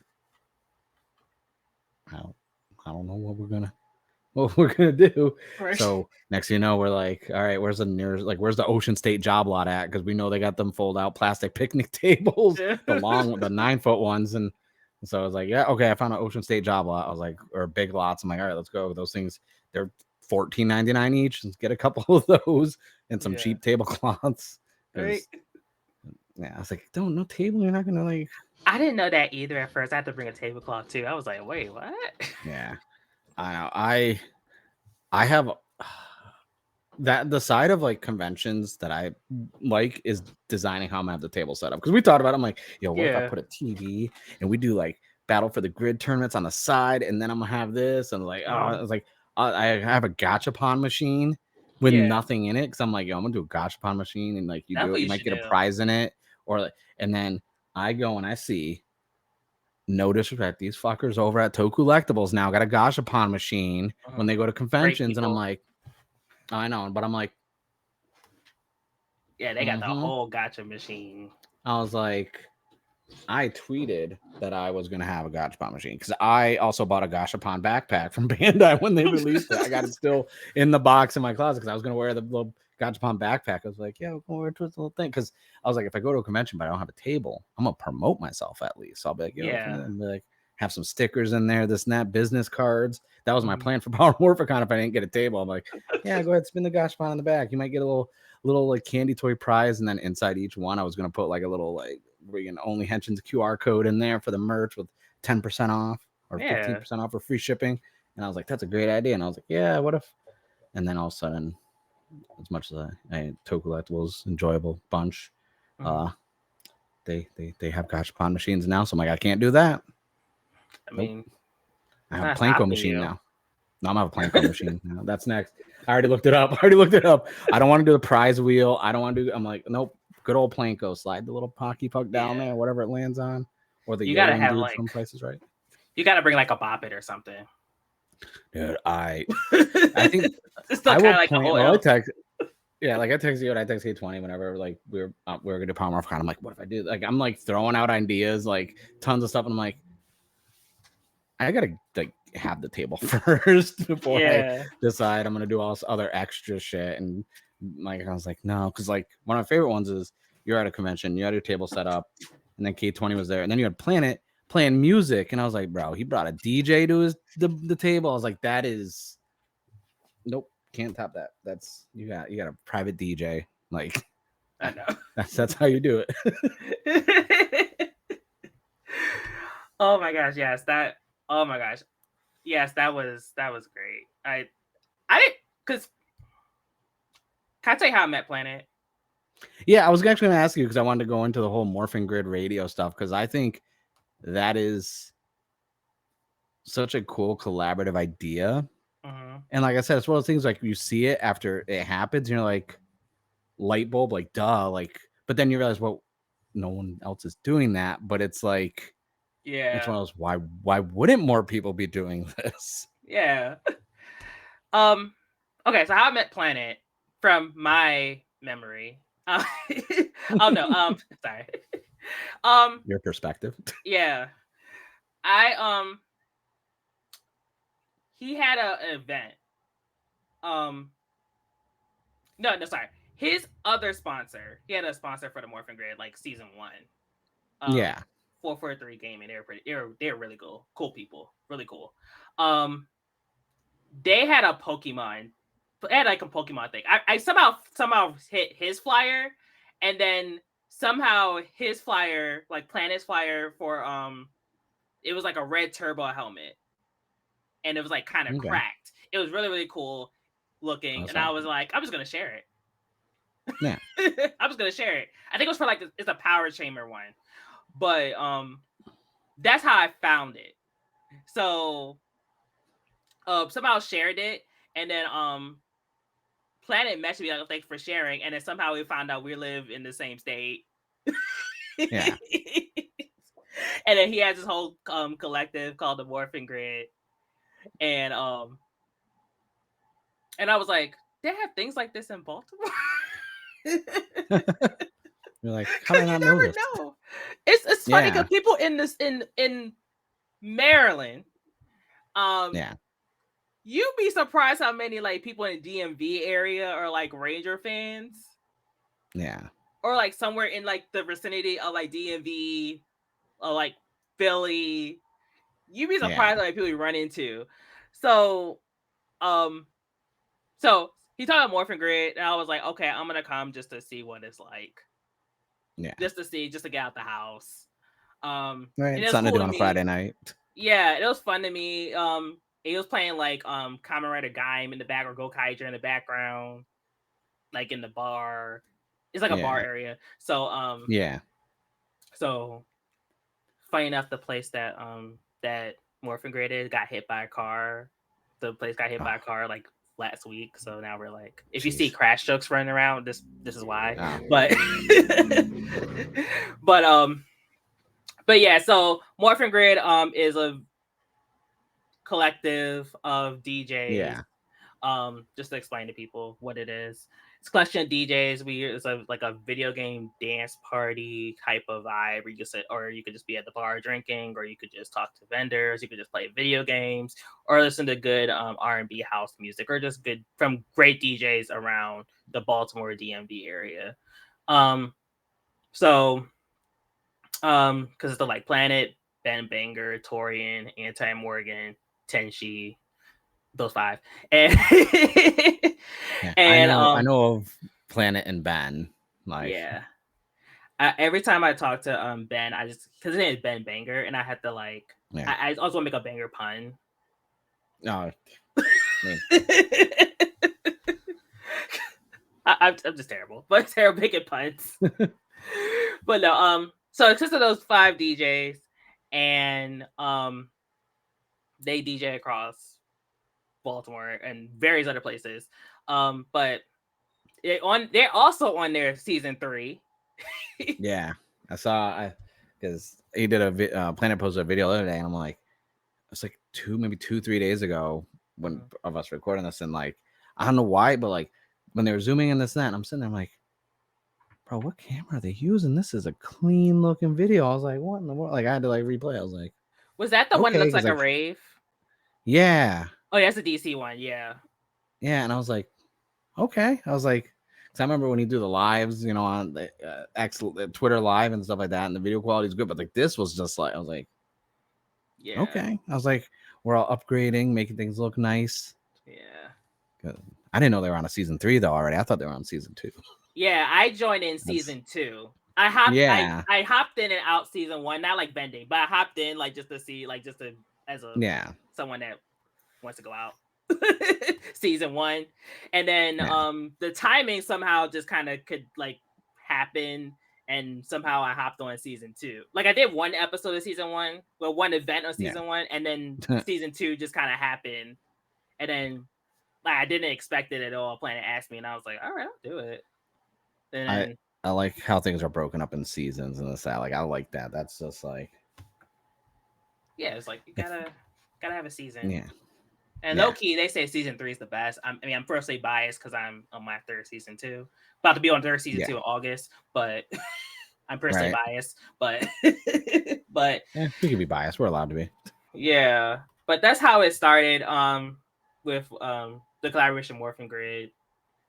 They do a show every second Friday of the month. So this So every we'll time have one coming up soon. Yep, one coming up literally next. Well, by the time actually, this Friday, upcoming Friday, there'll be a new one. Yep, and funny enough, the place it's called Motor House. They got hit. The car got ran through the building. Oh jeez. So we're making everybody there is making crash jokes. They come in dressed like Crash Holly. Yeah, Crash Holly. Gotta play the beginning of the Mankind theme entrance music. Right. So it's back up and running. So it happens every second Friday of the month. So if you want to see me, I'll be there. Or you can follow. I'll post playing this stuff too. Any events that we do, because they are going tour.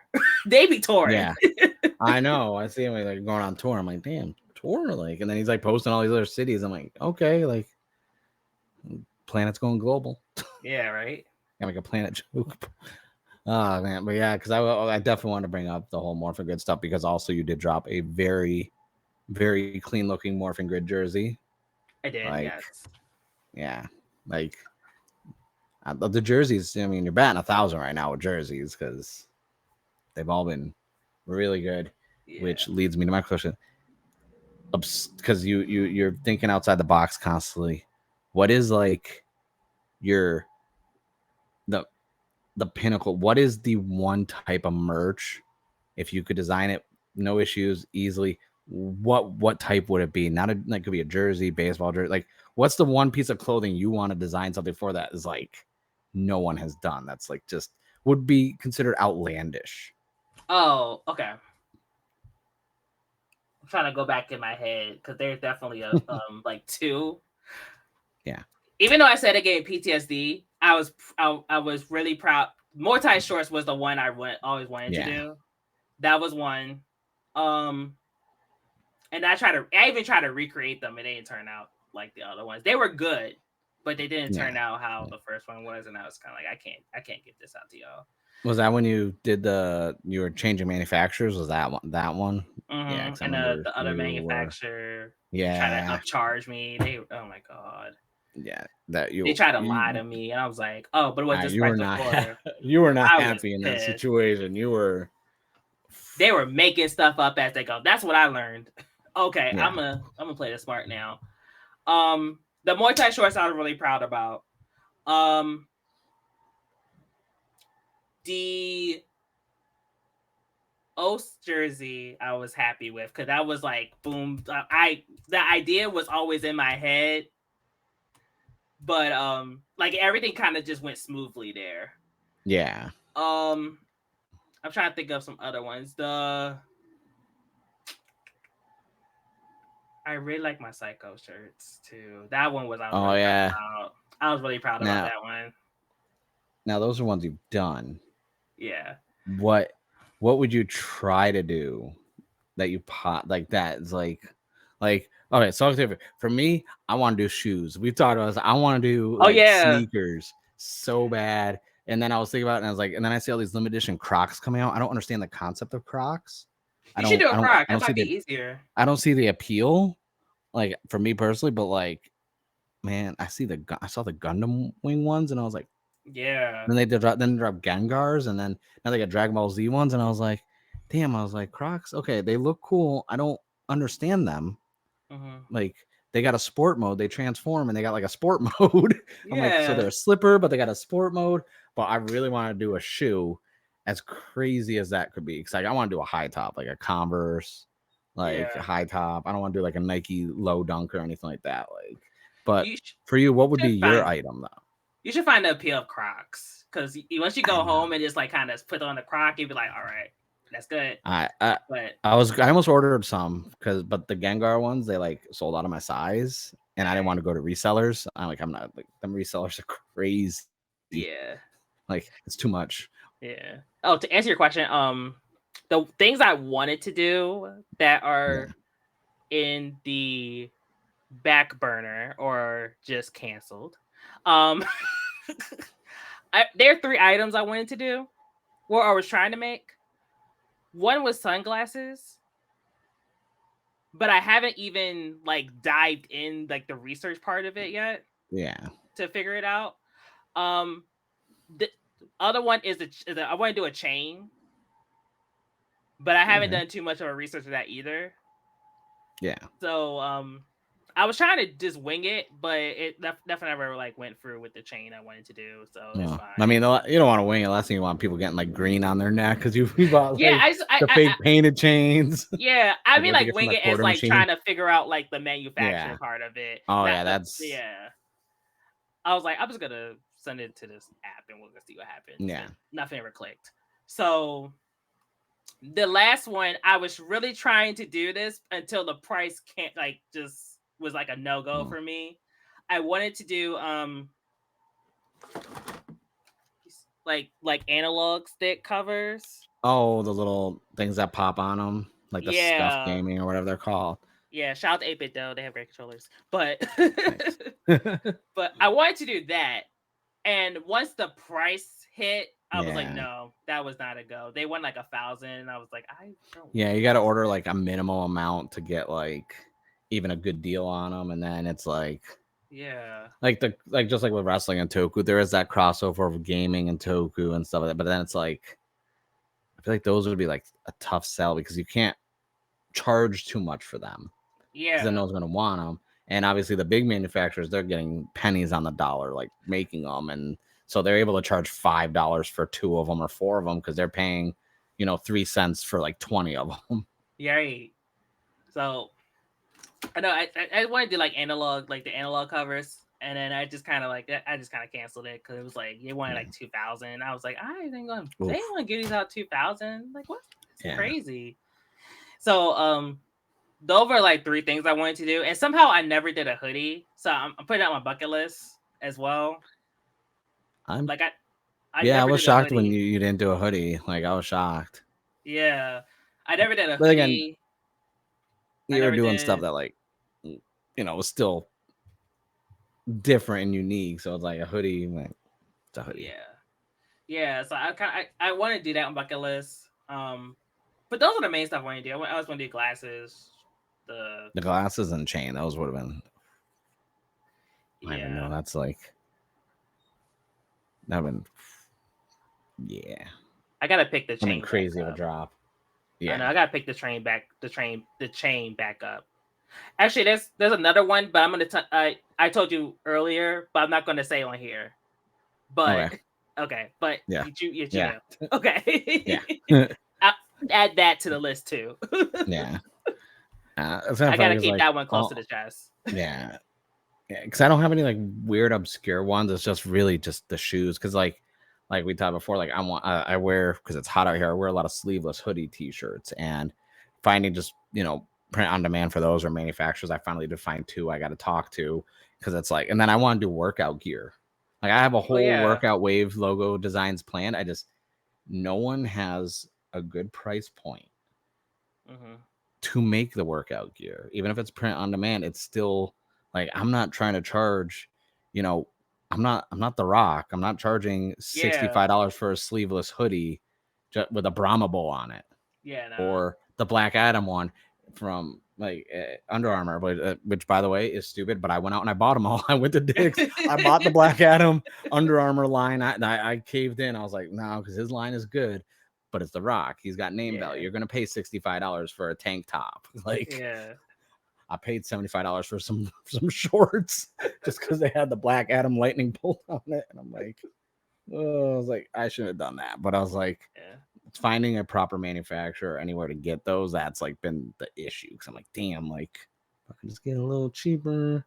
Like, 'cause Yeah. the last thing I want to do is charge exorbitant amount of money to make like $5 because that's how Yeah. much it would be. I'd No. be like, all right, I'll charge you 50, but it's cost me 40 to make each one. And I'm like, Yeah. no, I want to keep the prices low because I always go back to remembering why I'm doing this because it was Hmm. $30 for just a freaking ID core on a t-shirt. And I'm like, Yeah.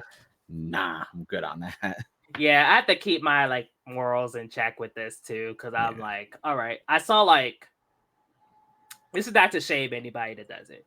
Like, I can see why people sell $70 shirts Yeah. if they're all over, like front, back. Yeah. I Because see that. it costs per area and space. Like Yes. people don't know that.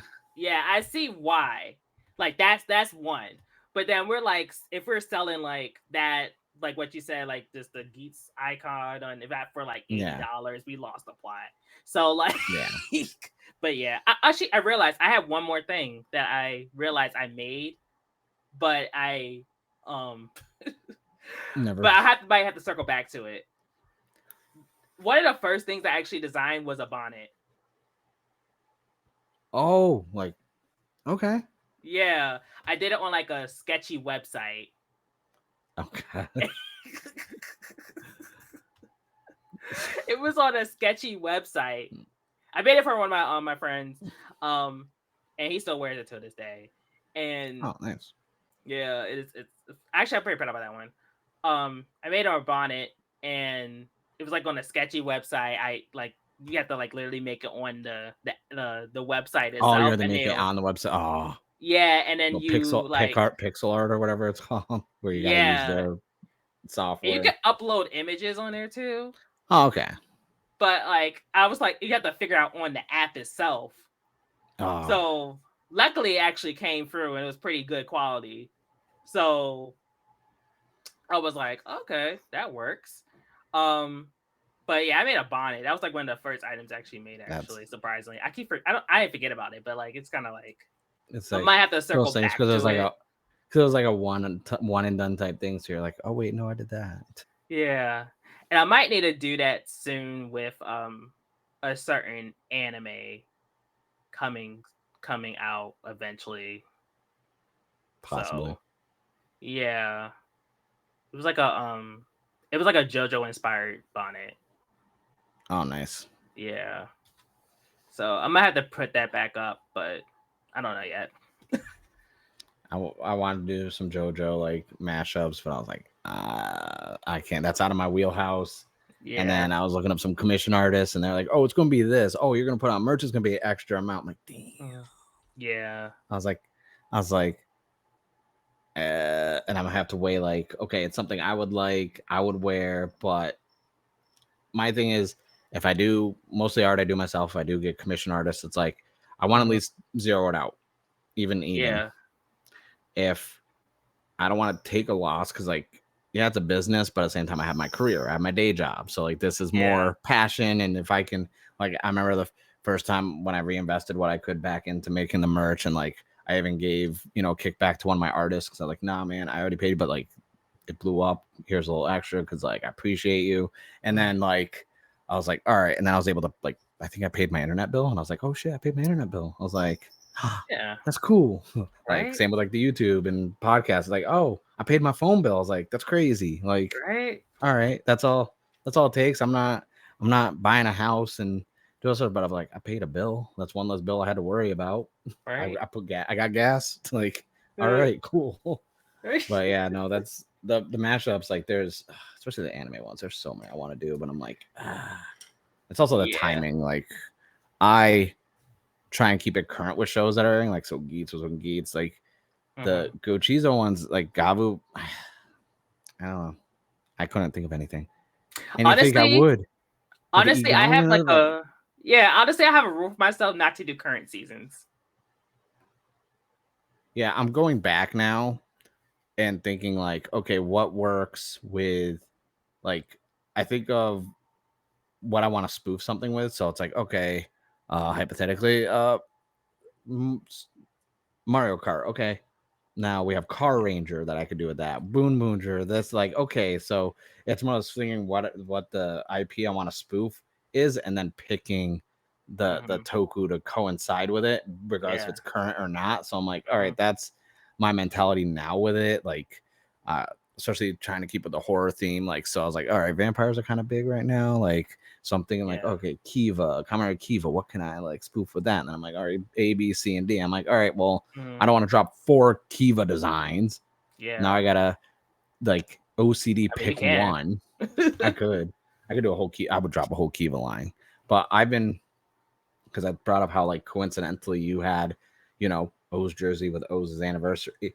I Yeah. timed some things perfectly, like Mhm. on purpose. Like I dropped the Commoner Blade Park Bench shirt Yeah, I on the love that 20th one. anniversary of the show, Yeah. like when it aired, and then I put it on sale the date of the finale with the park bench. I'm like, all right, I'm gonna put 20% off because I thought that was hilarious, and I was just like, so every once in a while I try and like purposely time stuff, Mhm. but then it's at the same time I feel like when you do it like that, you put a crunch on yourself. So like Yeah, I that's had a the Boon Boonger design right before their final arc, and I was like, I'm not gonna hit the crunch in time, and then it like stressed me out to the point where I like stopped designing it because I was getting a headache. Mhm.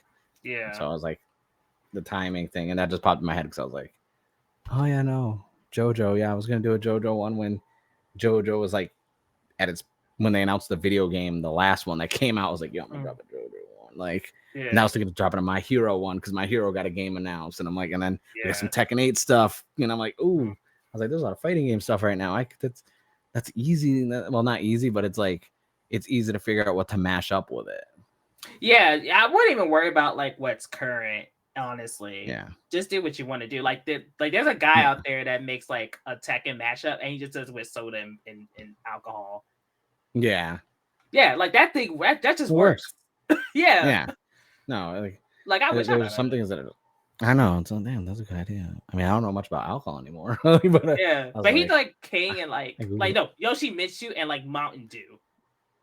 Oh, that works. Yeah, see, that does work. Yeah, so you just gotta find something that just works or just like you can explain. I'm also worried about certain mashups because I ain't trying to get a cease and desist or like a lawsuit. So I'm also worried like when I pick stuff, I'm like, all right, let's try and I understand. I try and stay away from Capcom stuff because like man, like I already harassed them enough about them not giving me Dino Crisis remakes, and I'm like, I almost because let's face it, every time there's a Super Sentai or Power Ranger season has dinosaurs, I'm like, yo, I could do a Dino Crisis mashup, and then I'm like, but it's Capcom, and they got on me before for some Metal Gear Solid stuff back when I was a journalist, and I was using some fonts officially that they were like, no, that's a Metal Gear Solid font, you can't use that, and I'm like, but I modified it. They're like, did you? Nah. Yeah. And I was like, it was a long email. There's a lot of big words in there. I had to have someone actually look at it. And I was like, I might have to get counsel for this. I think I might be in trouble. Let me change that real quick. I never changed the logo so fast in my life. It was like next day, and I just sent him like, I'm so sorry. Yeah, that's what I'm learning with graphic design too, because you learn real quick. Like fonts are nothing to be played with. Yeah, luckily my best friend, and I gave him a kickback. He designed even my podcast is that he made a font like for me, so he had to sit there and calligraphy each letter capital and not capital. He made it into a font file, so I installed it on my computer so I could type and change it to it. And it's literally called their Nerd Name Mark font, and I'm like, I was like, and then even my Tokusatsu shirt that I have, he made that into a font as well. Because he's like, you're not gonna sue it. He's like, because he does calligraphy too. He's like, I'm gonna make this official Tokusatsu font for you. He's like, it's gonna be, this era of Japan inspired. He's like, there's no other fonts.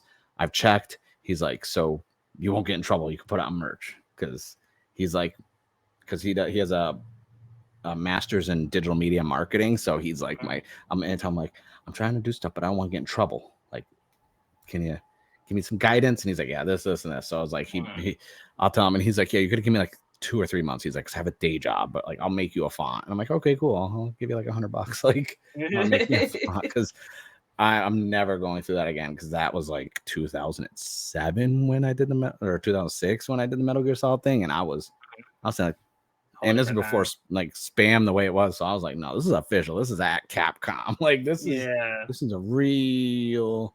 And I was like, and I think Sony was involved in it too. So I was like, you know what? I'm gonna change my website. Yeah. My bad. Right. Oh my gosh. It's been tricky. It's like it's really tricky trying to do what you would like to do, of course. Yeah.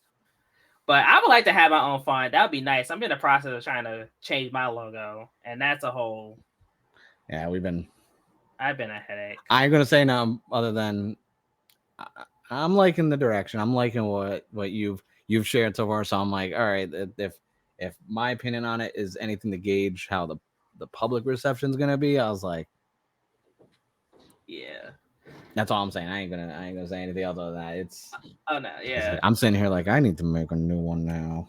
Yeah, luckily I had like a really good graphic designer friend, and he like coached me on everything to do. Nice. And he helped me on the logo I'm going to use. So oh my gosh, if he sees this, I thank you. But because he probably will see this. But like I had a whole like coaching thing. Like maybe you should try this, maybe you should try that. Like think about this, think about that. Make sure it makes sense with your brand. So it's a whole and that's something I'm learning.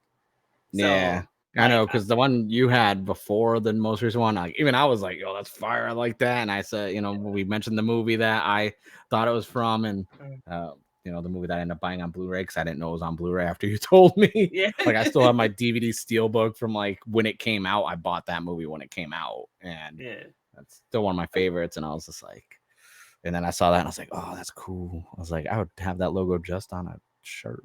I would just wear that just on the shirt plain. It don't need any other Toku stuff on it. Just give me that, because like clean designs, like stuff like that, are always really good. And I was like, man, maybe I no, because I'm still going through a rebrand right now, as you know, because you're gonna hold me accountable because you set the calendar reminder for me to and I was like, holding me, you text me like, look, holding you accountable, it's almost July, and I'm like, oh, give me like 2 more weeks. Like, I need a little extra time on there because work and health.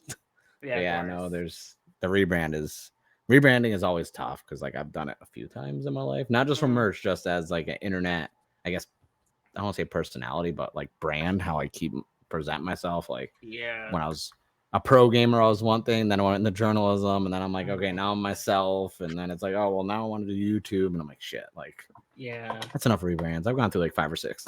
Right. Sometimes it's good to change it up, like just to keep yourself fresh. But I think the problem I'm having like currently is like trying to mix in what I have now with the new stuff I'm going to have. Yeah.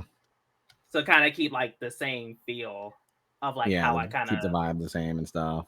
Yeah, like promote my stuff, but kind of not change it too much. Yeah. So I don't know, but it's what long overdue. I've been procrastinating on the idea I'm having for the upcoming 3-year anniversary for the longest time, and still kind of flushing it out. And then you'll be going into the 4th. It goes by fast, I swear. Like I was just like, man, it's a 3rd. Like when I saw the little teaser, I was like, 3rd. Like, man, I was like, how long have we been talking about merch design and this and that? Because I feel like it's been forever, but not at the same time. I'm like, damn. Yeah, okay. Like the first year, I was like, dang, it's been a year. Okay, and the second time, that's probably my best. This whole past year has probably been the best year that I've had, like just personally wise. One of the best years I had. But it's like, dang, you had like, when you reflect on it, you're like, dang, you had like a billboard. You had like, you were at conventions. Yeah. You got a compliment from people that you like watch from TV with your merch. I had like people wear my merch that I didn't ever expect it to wear. So it was like, I was thinking about how like time, because like I was like, oh man, I was like, yeah, I remember meeting up a whole bunch of people and stuff like that at Power Morphicon. Then I realized it was like 2022 Power Morphicon. And I was like, damn, I thought that was like last year. Then I realized like, oh crap, like that was like literally, I think, not even 2 weeks after we got back from our honeymoon, me and my wife. Oh my god. So I was just like, so then I'm sitting there like, oh crap, my wedding anniversary is coming up. I was like, shit, like, oops. It's like, and I was like, it just feels like, I don't know, especially when it comes to like this like side of things, like I don't even feel like it's been that long, honestly. Yeah, it just kind of happened. I'm like, dang, I wish I made better purchases last year. But but there's a YouTuber on here who I collab with on Friday nights with Deoxy360, who does like Power Ranger videos and comic book stuff, and then Zio Agito, and we do a Friday. Yeah, we do a Friday night like Toku stream, but every year he does something called Toku Debt, where everyone in his Discord and people in his like YouTube community, because he's got like I think a little bit over 4,000 subscribers, like they all talk about all their purchases and add everything up and give their total at the end of the year, and then he crowns someone the biggest loser, basically, because like, yeah, you won, but what did you win? You spent the most money. So I'm currently on a 3-peat. Not a 3-peat. Like I told everyone like I'm 94 to 96 Jordan right now, and it's unintentional. And it's worse because I just started getting the Super Sentai in the last like 2 years, 2.5 years. And then they put memorials out. And it just happens, all the memorial stuff is coming out. Luckily, I haven't caved into the memorial stuff because I'm getting the SMP stuff and some of the DX stuff. But I was like, I cut back on Kamen Rider because there hasn't been a lot of releases that appeal to me. But at the same time, there's too much Super Sentai stuff coming out. And then I'm like going back like, yo, Deca Ranger hit pretty good. I should get some Deca Ranger stuff. Or like, oh, I just watched Live Man. Live Man's really cool. And then all of a sudden, Bandai announces Live Man. Yeah. And me and Stickosaurus were just talking about that. He's like, yeah. He's like, I get the memorial. I'm like, I love Live Man. I don't have any Live Man merch. I feel like I should buy one. But it's like, so for purchases a year, it's like, man, I don't have regrets for like what I bought. I have regrets for how much I've spent because last year I spent like $6,000 on Toku merch, and I forgot my wife's not here, so she can't hear me. Yeah, so I've it's been bad, and especially we're getting more physical media for it and everything else, and then but it's definitely, I had to limit myself because definitely during COVID, like I was buying like all the action, like most of the action figures, and I had to like I stopped that so I could actually have merch. Yeah, and then did I buy anything? No, I was buying because that's when Mill Creek was starting to release Ultraman Blu-rays. We were starting to get like the Ultraman Memorial stuff, so that I was going pretty heavy on. I didn't really have the connections I have in Japan now that I did back then. So like Saber was airing, so Toku Collectibles was getting a lot of Saber purchases on it because like I bought every Wonder Ride book, I bought everything for that show from them, and it was one of those things where I'm like, okay, like then I started doing my research. Oh, I can get Toku stuff from all this other stuff, and then it's like then other like all the merch drops and the set. I'm like, man, like I wish it was this easy like years ago before I had to be a full responsible adult. Yeah. Because I'm just like, man, how much top ramen can I eat this month? Because I want to buy some toys. Like we got too much more. Like I got to get the reissue for the B Fighter because I didn't get it last time. You gotta get that. So I got to get. You have to. I got to get with the gun too because they got the combo pack. So I was like, I got to get that. Yeah. Luckily, I did get the blue beat SMP and the black beat, which I still have to build because it has the black one comes with the upgrades, so you can make the super blue beat. And I was like, man, you couldn't include it with blue. Now I got to go buy black also, but you're not going to give me green or red. Like, I can't complete the team. Like, I had to skip out on the gun, like the original gun. I was like, I don't need the gun. And my friend, shout out to Joey Doomsday, he found the original like toy that came out for Beetleborgs with the gun. Yeah. And I have it. I think the batteries don't work, but it's the original toy. I have to take you pick. But you'd be surprised how much that stuff is on eBay. Like I check constantly for a lot of like retro stuff because I went down a rabbit hole of Mystic Knights of Terj McGurr. Yeah. And I found that apparently they released toys for season 2 before it got canceled. So there was no season 2, but they had released a whole wave for season 2 of stuff that never showed up in the show. And I'm like, and people have it mint in box on eBay. And I'm like, and I saw some VR Trooper stuff on there and some Beetleborg stuff. And there's a lot of mint in box. Like I'll hunt down VR Trooper stuff constantly because I go to like Book Off and stuff. And I found some mint on card action figures for those. And I'm like, man, like they got the KB toy sticker still on it and everything, or the Toys R Us sticker.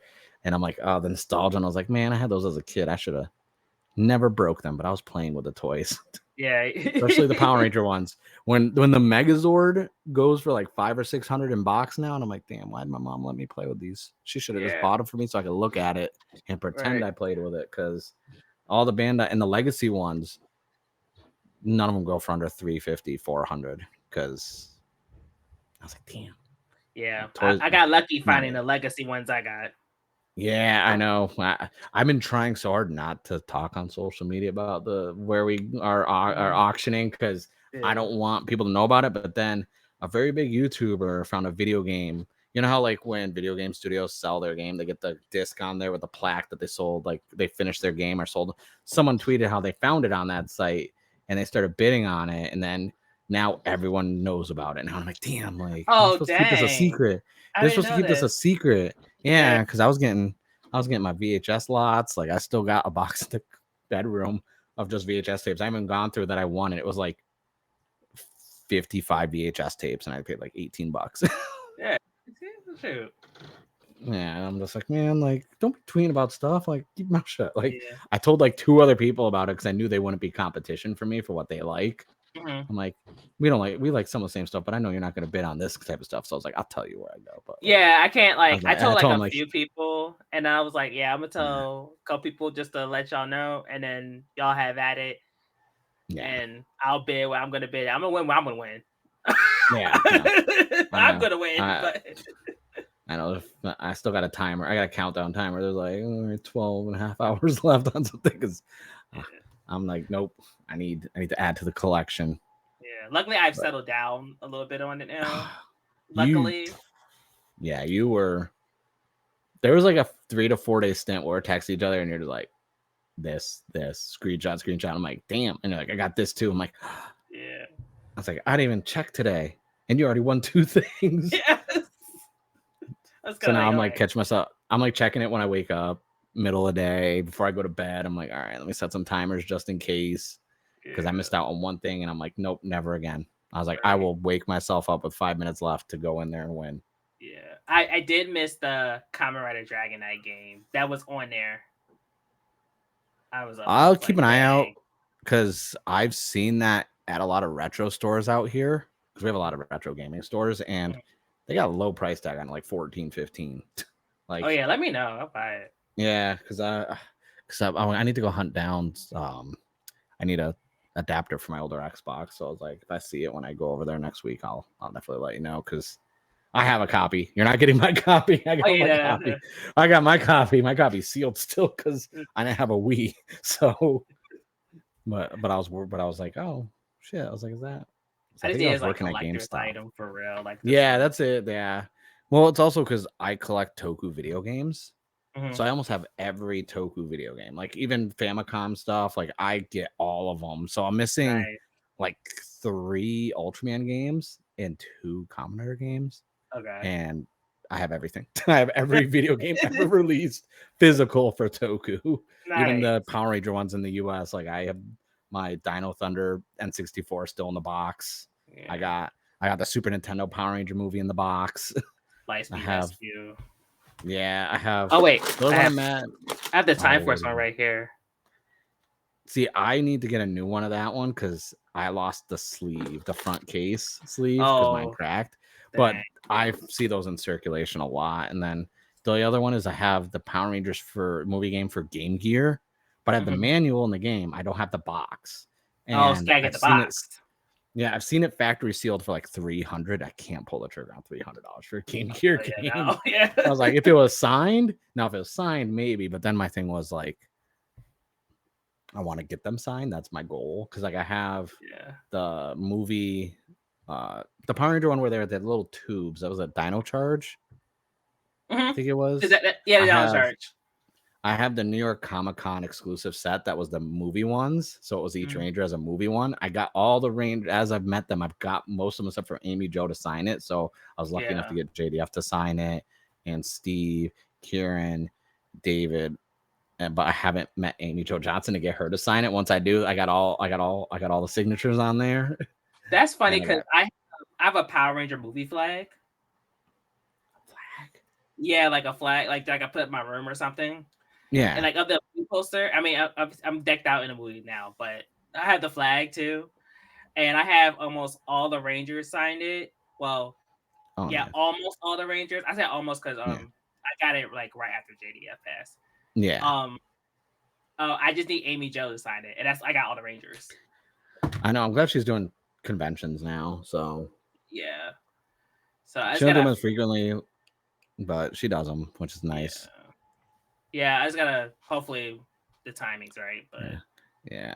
I'm not a signature person, but it was just like I want like I was like it just so happened I got it at New York Comic Con and like 2 of them were there. Like Johnny Young Bosch was there for some anime stuff mhm, and JDF was there for something else. I think it might have been probably something like Bat in the Sun related, maybe, mhm, or he just shows up at conventions because I met him twice working outside of San Diego Comic Con because I was working at like a little tourist trap by the convention center that sold yeah, hammocks and stuff when I was in mhm, between IT jobs, like back in like 2015.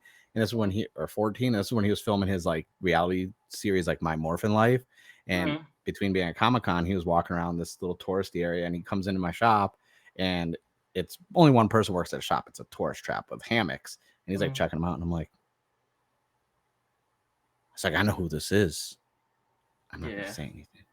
And then later, I was like, let me hit him with a sales pitch, everything else. And then, I print out some receipt paper. I'm like, hey, listen, I'm a big fan. I just didn't want to make a big deal out of it because you're here with your family. You're checking out hammocks. You know, you're probably decompressing because of the convention. But can I just get your signature on this receipt? I'm a big fan. I was like, I got in martial arts and this and that because of you, but like, and then he literally just signed like the receipt, and now I have this receipt signature, and it has a stupid, like, you know how they have the print brand on the receipts, and it shows my stupid old jobs, like freaking brand logo on it. I'm like, I hate it. Yeah. Like, but yeah, I got lucky, and I met him a few other times, so it's like, I'm not a big signature person on like certain things, but I was like, the way the box is just too cool looking not to have signatures on it, because like I had them signed in the markers that were the color of the Ranger too, because like I'll keep the markers with me, so I'm like, it's yellow. I'm like, yeah. Oh, that's cool theme. Yeah, now I get the signature thing too, because I think when I first dive into like actually going to the cons, I was like, oh, I want to get like I wanted a picture more than a signature. Yeah, I'm more of a picture person, because man, what if I fuck up the box? Like, Yeah, like yeah, you got to put a clear coat over it so it doesn't get ruined. Yeah, so I was like, I'd rather get a picture, but then I'm like, I think I met all the Rangers now that I actually wanted to meet. No, that's right, that I wanted to meet. Or was like excited to meet as a kid. So now I was like, okay, so I don't know. I think it's like it's always cool to get like a signature or like a picture. Just have something to have, just to like, okay, this is I can just hang this up or something. My friends I grew up with, it's a morbid joke, but they said I'm not allowed to meet any Star Wars actors anymore and get signatures, because for 3 years in a row, within months of me meeting a Star Wars actor and getting a signature, they died. Oh, dang. So they were like, you cannot meet any more so Admiral Akbar, the guy who Eric Bowersfield, the guy who's like, it's a trap. I met him. I got a big, you remember the Obama Hope poster? Yes. It's like that, but it's Admiral Akbar and it just says trap instead of hope. And then I got him to sign it. I got my certificate. I met him, and then at New York Comic, then he died. Then I met Carrie Fisher, and I got the same style poster with Princess Leia, and it said hope on it. A few months later, she died. And then there's one other actor too I met, and I'm like, you know what? And my friend's like, can you just like not meet Star Wars actors anymore, please? Because like, and I was like, and it was just like, I was like, I'm sorry, and I didn't, because of like work and this that, I didn't go to conventions in between those meetings, so I didn't meet anyone else in between all that to get signatures, and I'm like, yeah, I guess I'll stop. Because they found out I was trying to go to D23, and this was around the time the next Indiana Jones was, and I was like, oh, I finally get to meet Harrison Ford, and they're like, don't you fucking dare. They're like, don't you go anywhere near Harrison Ford. Do not take a photo. Do not get a signature from him. I'm like, fine, I won't. Like, just because we're all superstitious about it, I won't meet any more Star Wars actors. Because I was like, I don't get signatures often. Like, it's weird from a collecting, because like some stuff just doesn't display well. Like, I have a lot of video game posters signed by developers because of all the journalism cons I've been to, but I was like, Power Ranger stuff, I just want the photos, because it's like, I'm not gonna lie, I'm bad with names. So outside of like the first maybe like 3 or 4 seasons of Power Rangers, I don't know, and like Dino Fury and stuff, I don't know none of their names. But I could be like, oh yeah, I was like TJ's still TJ. I know TJ. That's the Red Ranger. He took over. I don't know his real name. It's TJ. So it's like, I don't know. I'm bad with names. So if I had something signed by any of like that, from like In Space to like Dino Thunder, I would not be able to tell you who they are unless they signed right on where their character is. So it's like, I'd rather take a photo, because I'm like, oh yeah, that's this person. And it has to be in front of their booth, so I have their banner with who they were. Banner in front of them. Me. So it reminds me who it was. It's funny, because I'm like, I'll be feeling weird now that I'm like actually in a convention, or like in the like, or sometimes go to Power Ranger convention. I feel weird calling people by like their character name. Oh yeah. So it won't feel like you're typecast or something. I just feel weird. Like, I'm like, do I want to call? I can't call you like how Kevin, like Ethan or something, or I can't like like it's just weird to me. Yeah, because like I'm trying to think, from all the conventions I've been to, like I think Power Rangers is one of the ones, because it's like meeting like directors and actors is one thing. Like, you know, like I'm not gonna be calling Ryan Reynolds like Wade Wilson, you know, or I'm not gonna call Kevin Smith like Blunt Man, like or Silent Bob, like, you know, but it's like one of those things where it's like Power Rangers is one of those things where it's like there's been so many of them, and it's like horrible names, and it's like plus the fact that there's a lot I didn't watch. Like Yeah, I tell everyone I'm the worst Power Ranger fan because I watched up until In Space, it's all on TV, and then I Mark. tried to watch. Yeah, I know. I love. Oh, listen, Or listen. We're and gonna have to do YouTube. part two. We're gonna do a part two where we just talk about Tubi because like we have to do like the 2025 Tubi awards or something because Oh yeah, there's Tubi is that's like I legit because we were trying to like finance for the year because we want to buy a house, so we're like cutting back on a lot of streaming services. I'm like, all right, well, I get HBO Max and um I can pick any service I want as a second one for free with my phone. So I alternate it between like Stars, Showtime, Cinemax if I want to watch like different things. And then she gets Disney Plus through Verizon. I'm like, all right, well, we have Amazon Prime for shipping, so we got Prime. Then I'm like, all right, is AMC Plus doing a deal right now? Because I got to watch more of this, more of the From and all these other shows like we talked about. I was like, I got to watch more of these, but like we cut so much stuff, and I'm like, let's watch Tubi. And then we put up Tubi, and I'm like, bro, I didn't know I had it like this because Tubi was kind of trash for a while, but then they just blew up, and they have so much stuff on there, and I'm like. Yeah, I've been telling y'all. I mean, yeah. I've been telling y'all. Some The of those first one original to tell movies y'all. are. I know you started the whole Tubi watch thread thing, and I'm like, oh, what are you watching?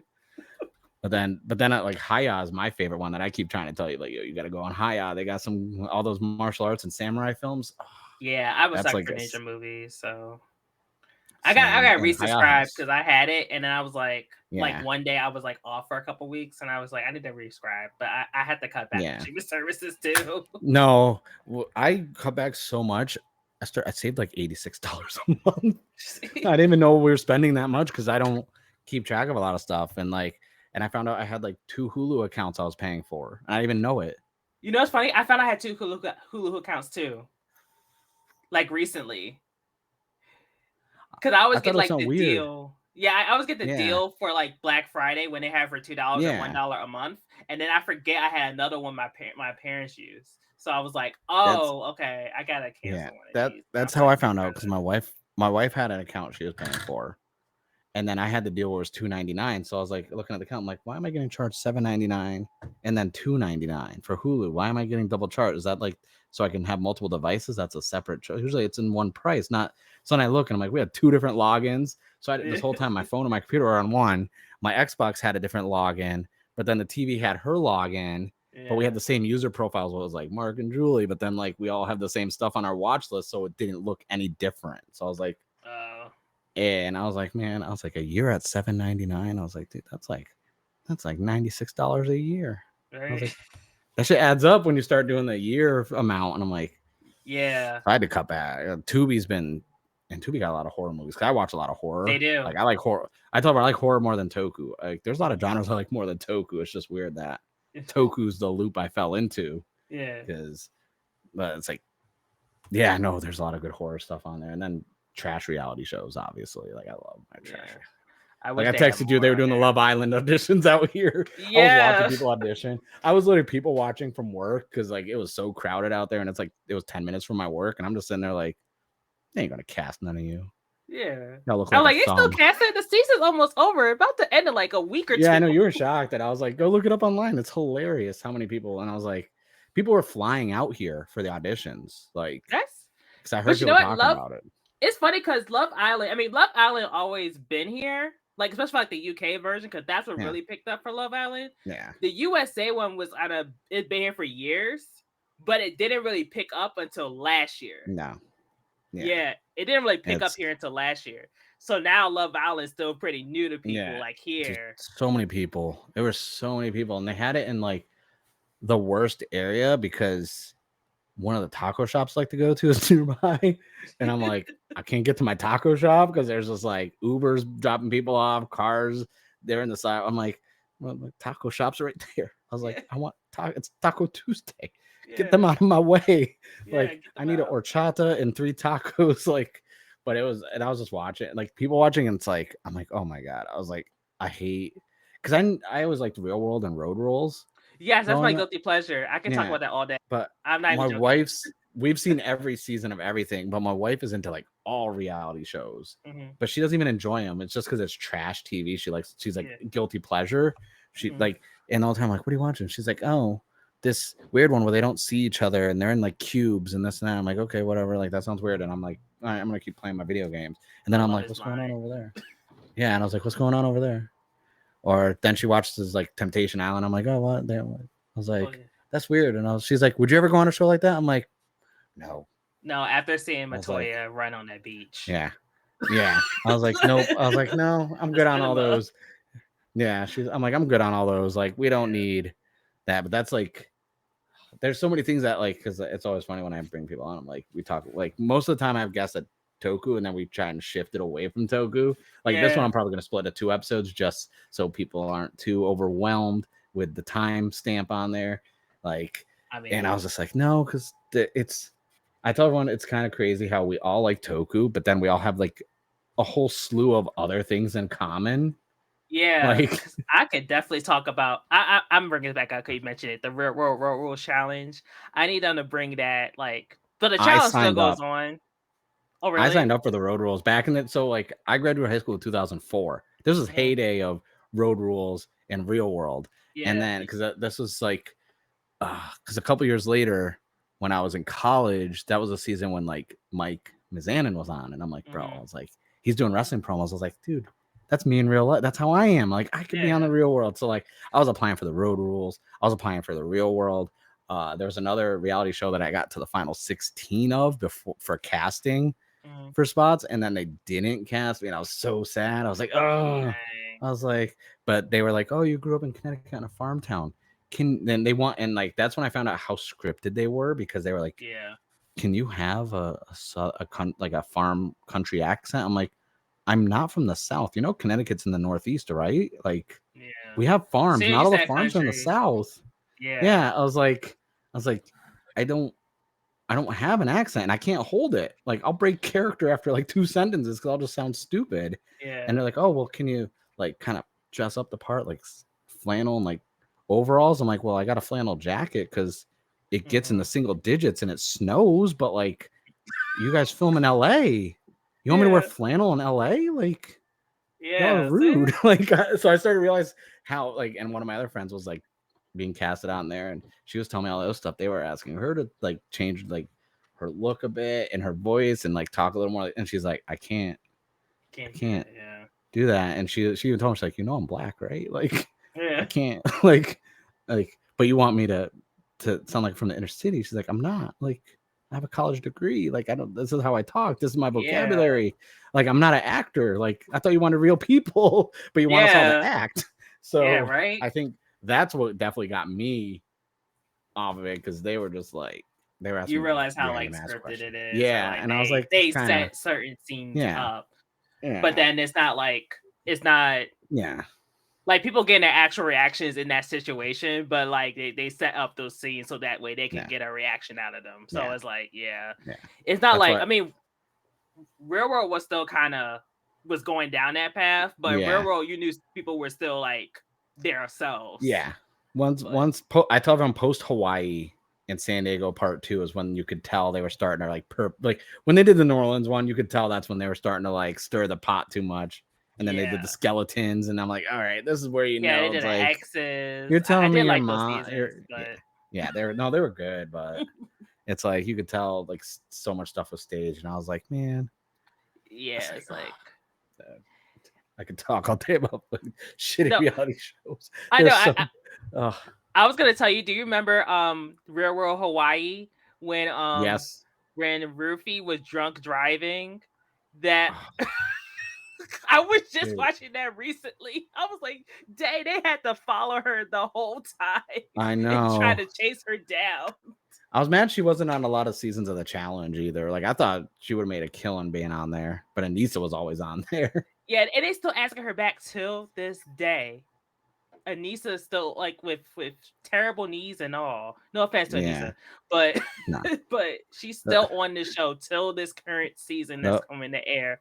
The funniest thing is, I didn't realize CT became an actor.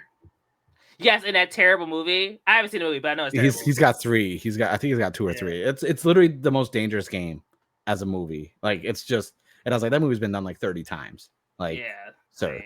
And then Bananas is like, he's one of the few people I knew was gonna like branch out and do other stuff. I'm surprised it took him that long Mm-hmm. to get his own show and all this other stuff, because he was on that weird one where they're betraying each other and stuff like that. I forgot what it was, like in a castle. Oh, Traders. Traders is good. You should watch Yeah, that's Traders. the one. Yeah. No, Traders I is did. good. I just forgot the Yeah. name of it because I was like, yeah, no, there's Traders the Miz is the only gets one. it. The Miz is the only one that's been sick. Well, no, besides that one girl from San Diego, because she ended up being Mulan. Jamie Chung. Yeah. Yeah, I think she was Mulan in the live action. Yeah, it was Jamie, The Miz. I'm trying to think of another one. What year was San Diego? That was. I think it's 2004, 2003.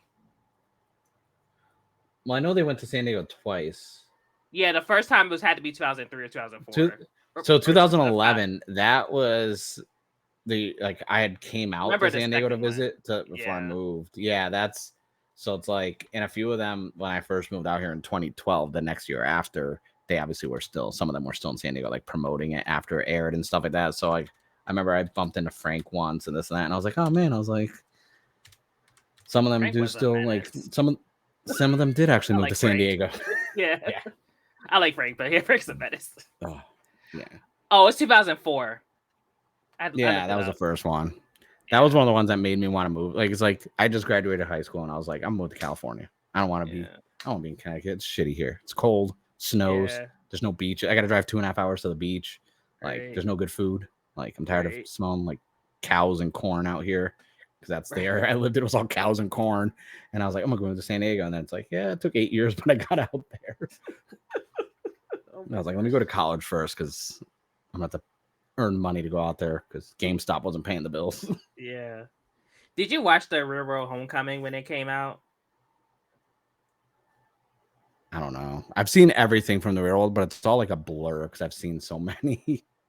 The Homecoming was when they brought back cast members like that live in the same season together to live in a house again. And it was like at least 3 Didn't they do that with New York? Yeah, they did with New York, didn't they? Yeah, I saw the New York one. LA, the first LA, and New Orleans, the first New Orleans. That was the only 3 they did. I didn't see the LA one. I did see the New Orleans and the New York one. Yeah, the LA one was it was a mess. They're all on streaming. They're all on streaming. I know, because I'm gonna watch them, because I even have some seasons on DVD, because like there's a lot of like thrifting and repurposed stores I heard DVDs, and anytime I picked up a few Road Rules DVDs even. I was like, I forgot they were releasing these on DVD at one point. Yeah. Like, physical media is important to me. Yeah, and you know what? They were supposed to reboot Road Rules. They were supposed to reboot it, but Paramount, they took it off streaming service too. Whatever, the Real World Homecoming too. But Paramount is actually doing a lot of weird stuff right now. Like, they're messing up the release of South Park. They're taking stuff off of there. They're not renewing a lot of IPs and stuff. And it's like, well, if you ain't gonna do nothing with it, like, yeah, they be quietly taking off their shows too. Yeah. Like they without no notice, they'll take it off, or they'll only have like, they'll do this like weird. They kind of messed up the reality shows too. Yeah. Like Love Island used to be a Paramount show, like on CBS. Yeah. It used to be it, and then they made it so boring that like CBS, like, yeah. And even on, no offense to people like CBS. CBS is like the channel for old people now. Yeah. That's like how Nick at Night was when we were younger. Yes. Like, CBS is for old people, or if you just like 5 spinoffs for NCIS. Yeah, you need 5 NCISs, and like, no. It's kind of like how there's like tons of Law and Orders for like, USA and stuff like that. So CBS is like, no, we're gonna give you 5 different Navy military police shows, right, and a really bad Hawaii 5-0 reboot. Right. And they low-key messed up the challenge too. Yeah, I haven't really enjoyed the challenge. Like, I've watched them, but I haven't enjoyed them in a couple of years. Like, they've been too, when they started putting athletes and then people from that, like, Are You the One on there, I'm like, no, I don't want to see them. Even that, like, I mean, Are You the One was the original Love Island, low-key, but but like no, it was. Yeah, they were, even that, like, they were like from MTV, so MTV people were always crashing out for nothing. Yeah. But like now they put like people from other CBS shows and like other shows you don't really heard of, and it's kind of like, I watch CBS shows, But now it's kind of like y'all don't even show the drama anymore. Like y'all trying to be a No. whole sport, and no one really cares that you're like the greatest athlete No, we on don't the want. challenge. I need the Like, gauntlet back. I need rivals. I need Battle the X's. I don't need all these other people on there. Like, yeah, and they did All Stars, and it kind of restores the feeling a bit, but it's not like there yet. Yeah. So I started to fall out when I watched the pros versus Joes. I was like, oh, CM Punk's on there. I was like, okay, let me check this out. But then I was like, yeah, who are these other athletes? I don't care about any of this stuff. This is actually really boring. And I'm it sorry, was. like athletes It have was charisma when they score points, but they don't have natural charisma in their daily lives. Where I'm like, right. I'll just like this is like paint drying. I don't want to watch this anymore. Right. That's why they switched it. They switched it from all pros to like just stars. So it's like people that been on either Yeah. TV or like they're athletes or they're like Yeah. musicians. Like that's how I always retweet the clip of CT calling out to Terrell Owens. Yeah. No, when he did TO, I was like, but I feel like CT isn't as intimidating as he used to be. He's a dad now, so he calmed down after the whole Abram fighting and Derek and stuff. I was like, all right, Yeah. he's never going to be that level of unhinged ever again, and he hasn't. Yeah. Which is good, but like I mean it's No, good for fuck that. him. But It's good for him, but it's not good for TV. It's not good for the yeah. viewers. I was Yeah. like, where's the time he carried Johnny on his back and walked all the way across and dumped the ball? I was like, I want that CT. Yeah. Same But with Derek. somehow I was like, like I like. yeah, but somehow peak CT wasn't winning like the actual challenges show, like the No, seasons. Yeah, he's until getting he kicked got off. He was hitting people. yeah, until he got dad bod CT. Apparently, that's the Yeah, most dangerous CT to watch out for if you're in the yeah, game because he's gonna yeah, win the season. So it's yeah. like, but yeah, he's not Once him nearly and as Wes, dangerous now. once him and Wes weren't swearing as much, I was like, all right, you know what? Like maybe they need to retire. I met Wes been Wes trying to once. branch off too, so I met him years and years ago. Like I don't even know how. I think it was somewhere like some club thing, and I was like, oh, yeah, he really is that pale and redheaded. yeah, CT wasn't lying. yeah, I was like, sir, you are Casper. Like, yeah. we can get some sun.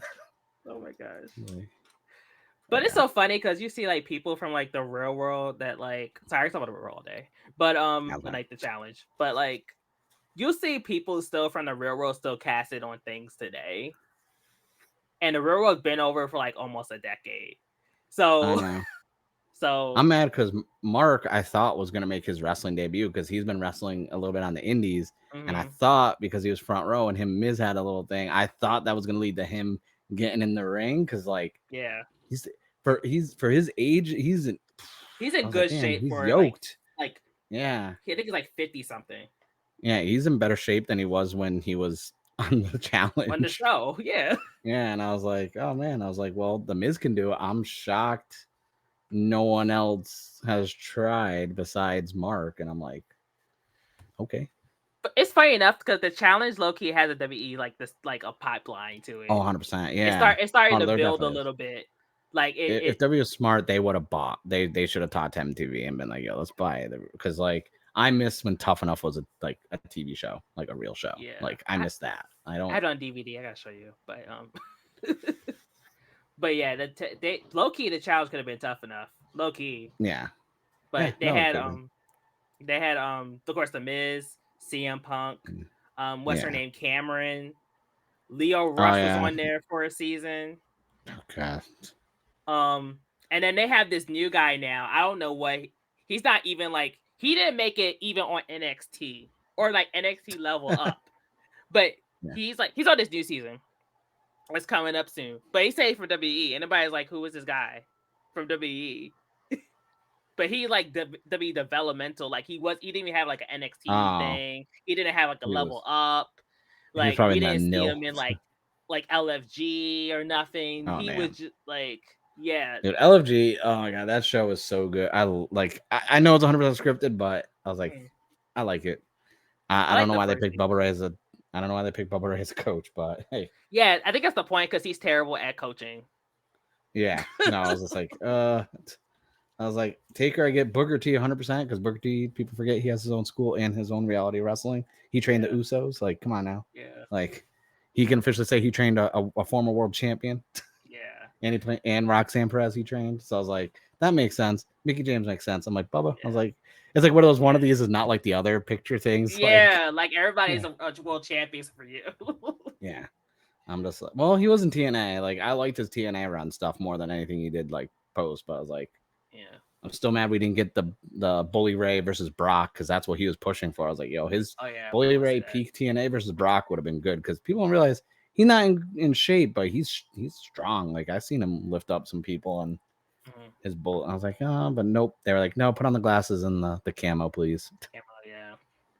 Just get the tables. That's all you need to do. Yeah, it's funny with low key. Undertaker's a bad coach too. Yeah, low key he is too. But I mean, we get why you're there. Yeah, but I haven't watched season 2 yet, so I have to start that. But I haven't either. Like I feel the type of way about them replacing Mickey James with Michelle McCool. Yeah, we know why that happened.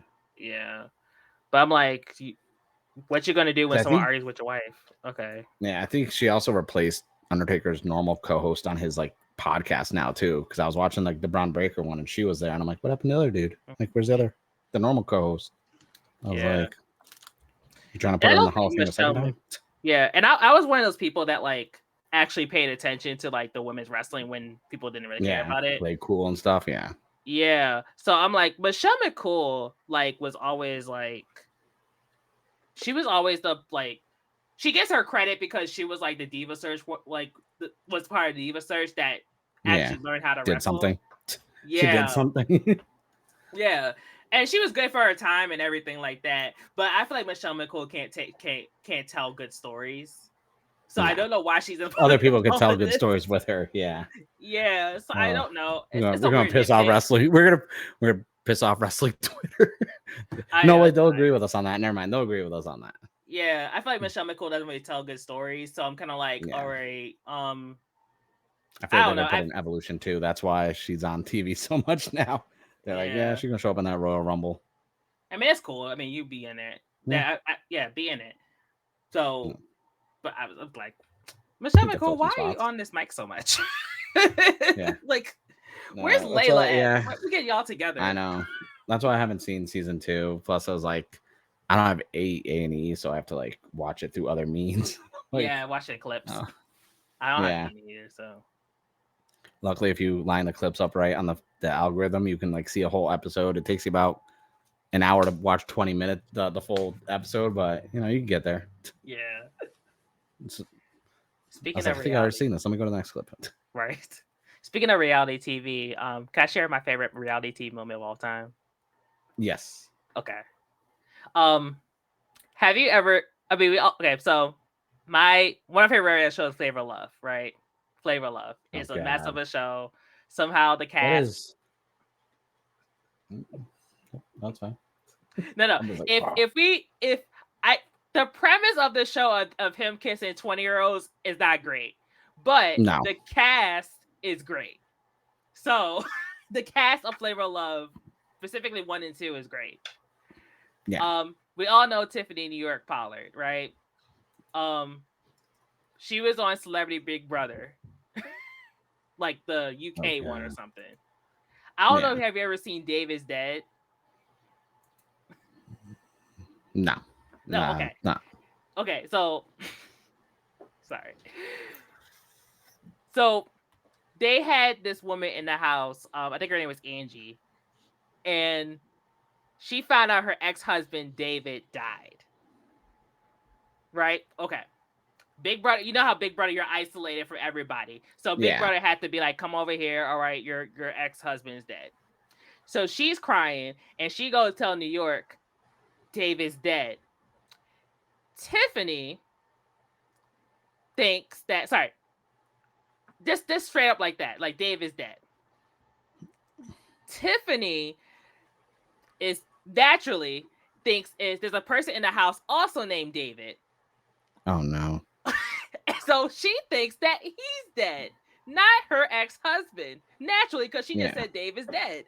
So she's freaking out, running all over the house, like hysterical. Like, she told me David died. She told me David was dead.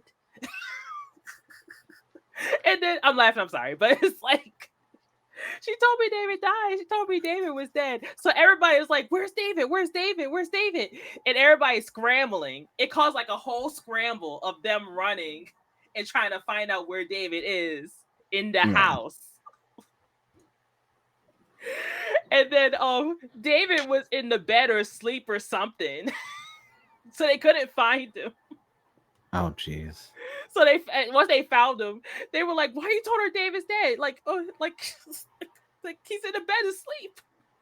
Like not her, not ex-husband." It caused a whole spiral, and that's like the funniest unintentional funny moment I ever seen on television. I'm trying to think the funniest, but then I just realized there was another reality show I tried to get on when I first was 21, and I just become single. I tried to get on A Shot at Love season 2. Oh my god! Yeah, because that show looked so unhinged, and I was just like, you know what, like I don't even care anymore. Like I'm in college, I'm 21 now, newly single. I don't care. I'm gonna go on this show, and I remember applying for that. Oh, the MySpace era of social media was unhinged. You got lucky not being on it. Yeah, no, I would have caught something. I would have caught something on that show. God. Like, yeah, like either something uncurable or a case. Like, who knows? That they was. Were just doing whatever on that show. Not on that show, but like, cause I don't think I remember Shot of Love season 2. I remember season 1. Season 2 was unhinged. I gotta see episodes online. Yeah, they probably are. Yeah, I remember season 1. I remember nothing about season 2. Yeah, no, season 2 was they amped it up even more. Season 1 was the test run. But we are getting close to the recording limit, so we'll drop back in, even though we'll definitely have to do another episode and talking about reality shows in Tubi, because not a lot of people like reality shows, like especially the history of reality. Like I feel like a lot of people are just now getting into like current reality shows, but not a lot of people were back watching those ones, like the channel, like the early to mid 2000s, where there was a lot more than people thought there was. It wasn't like now it's just because more marketing, it seems like there's a lot, but there was a lot back then too. But to drop back in, so with your merch, we're going on year number 3. Yes. And everything else, where conventions aside this, now I guess we'll close it out with like a semi, like I guess some sort of interview level question. Okay. Where do you want the future to go with the brand, TheALCombo? That's great. I'm like, let me ask this deep ass question real quick before to close everything out. I kind of want to do everything I want to do with the TheALCombo. It felt like a reflection of myself. So I don't really have a set goal. I know it's gonna sound weird. I don't have a set goal of where I want it to go, but I kind of want to do everything I said I could do before I like call it a day. Yeah. Right. So I'm hoping myself reflected my merch, and that I will have stuff that my friends will enjoy, and things that I enjoy I want to share with everybody else. So that's what I'm hoping for as we go to year 3. Just having a teaser of something related for me, so I can share with everyone else. So nice. It's gonna be in it'll be interesting direction that I go. I will say that. Yeah. Interesting direction. No. So yeah, I get that, because I've been asking myself like that question for a couple months now, because because I tell you, and I'm like, I'm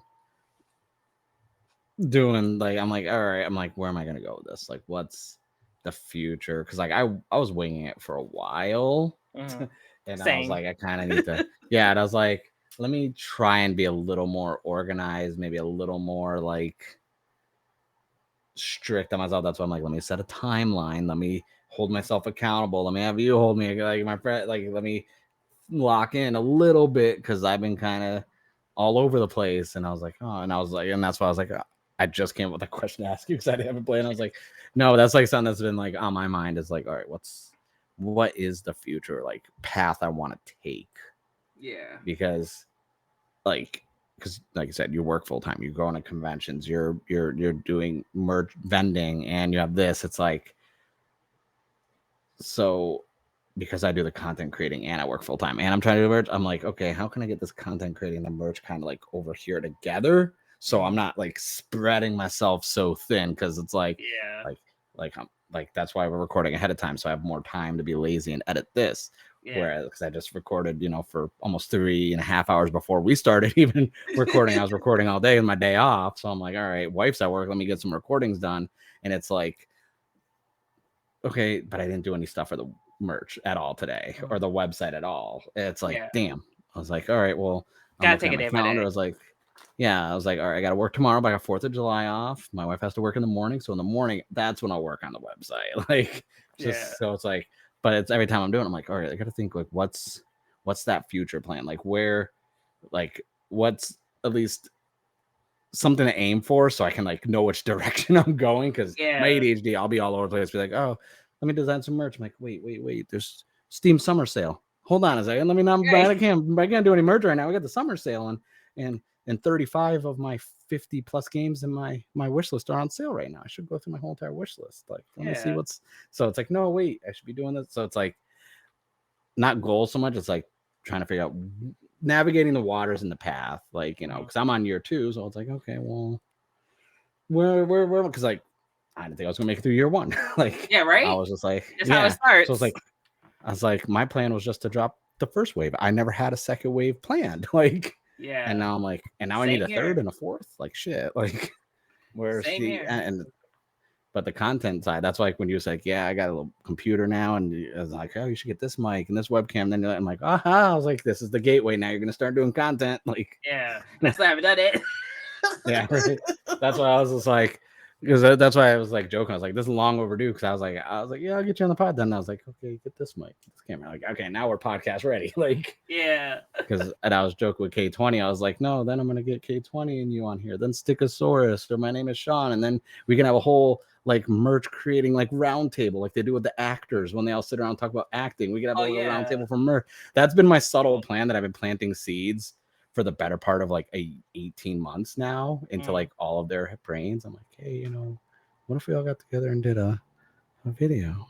I was like, I have this talk studio that I pay $20 a month for. I can have up to 8 guests, and we have a little round table. I was like, and it records it on the cloud. I was like, if the free version only lets you do 3 people, but I pay for the full one. Now I could do more people. I'm like, so I just plant the seed every time, and I'm like, yeah, what do you guys think of this? Okay, because it's. I feel like now with like Etsy and how all the different print on demand stuff, like I don't see any of this all as like competition with each other. Like, I joke with K20 because he's so disrespectful to me that I'm gonna start M20 customs, and it's gonna be all patches, but I call it M20 because I'm gonna be 20% less than his prices, but it's gonna be the exact same store. Yeah, because I'm petty. And I always joke with that. And like, but I was always like, yeah, everyone has different perspectives. Like when I talk to Stick and K20 on here about patches stuff, but it's like, you're the first one I've had who does clothing like I do. So it's like, and everyone has different perspectives for the process, which we didn't even go into the full process, which we'll definitely have to get into on next time we do episode, this. Yeah, but everyone has different outlooks and mentality for not only the why, but the motivation and where they want to go and how they do it, because there's no straight A and B. And it's cool, like, because we text each other, like, I have a good idea on how your mind works when you're designing something, whereas like I still don't have a good pinpoint on how my mind works, because I'm just like, I was like, that's cool. What if I took that and put that there? Like, what if I took that guy off the poster and I put Geets there? Oh, works perfect. And then I'm like, all right, whatever. What about these other 30 designs? I'll get to those eventually. Like, I'll be flip flopping like nothing. I'm like, oh, Mark, you see one thing, and then I'll be like, okay, I'm gonna do this one. I'm gonna do this. Someone tried this. Someone tried it. I'll be flip flopping so much. I will say this: when it comes to like one design product type, every time you come back with like, oh man, I changed some things up, but it's always been an improvement though. Okay. I like so that. at least there's no step. Yeah, right. At least there's no step back, because I would, if you're like, what about this one? I'm like, well, it's just solid color. There's no design on it. The first one you sent me had a design. You're like, So at least it's not like that. Because if you send me like a blank hoodie, and I'm like, well, the other one had a design to it. This is just blank. I think it's missing something. Yeah. But yeah, so that's why I was like, oh man, I like, because like also too, I've noticed more people are like I said, getting into the whole merch design thing now, especially not in the Toku circle, especially like I didn't even bring it up, like Pronghorn Heroes. They were just YouTube content creating. Then every once in a while they'll drop a new merch design shirt. Nice. Oh yeah, I got 3 of their shirts because they did an Ultraman shirt, like a Toku had one, and I was like, no one dropped Ultraman merch. I'm the biggest Ultraman fan, and I haven't even done Ultraman merch yet. Like, I was like, and then Stegosaurus has like his merch page, the catalog, and all the stuff he has going on over there. I'm like, damn. Yeah, like shorts and everything. Yeah, I know. I was mad. He got the 2-tone shorts too, and I got so mad when I saw those because I've been trying to design shorts. I was like, ANNM had shorts. Stegosaurus had shorts. I'm sitting here with like short layouts, and I'm like, I hate them. I hate them so much. My shorts seems to be like the hardest thing for me to design. Yeah, I don't like overly crowded shorts for like a design. So it's like for me, I'm like, all right, I see all these other ones online, not just Toku, but shorts in general, and they get the logos placed like center on like the quads or thighs. I'm like, I don't like that. But then I see it on the side. I'm like, well, I don't like that either. Why has it got to be a round logo? Can I do like a long rectangle? Then I try and design it like, oh, it looks like trash. And I'm like, man, shorts are so difficult. I hate shorts so much. Yeah. That's all I want to make. And then like I thought about doing but I feel like I was gonna get sued because in Gavu, one of the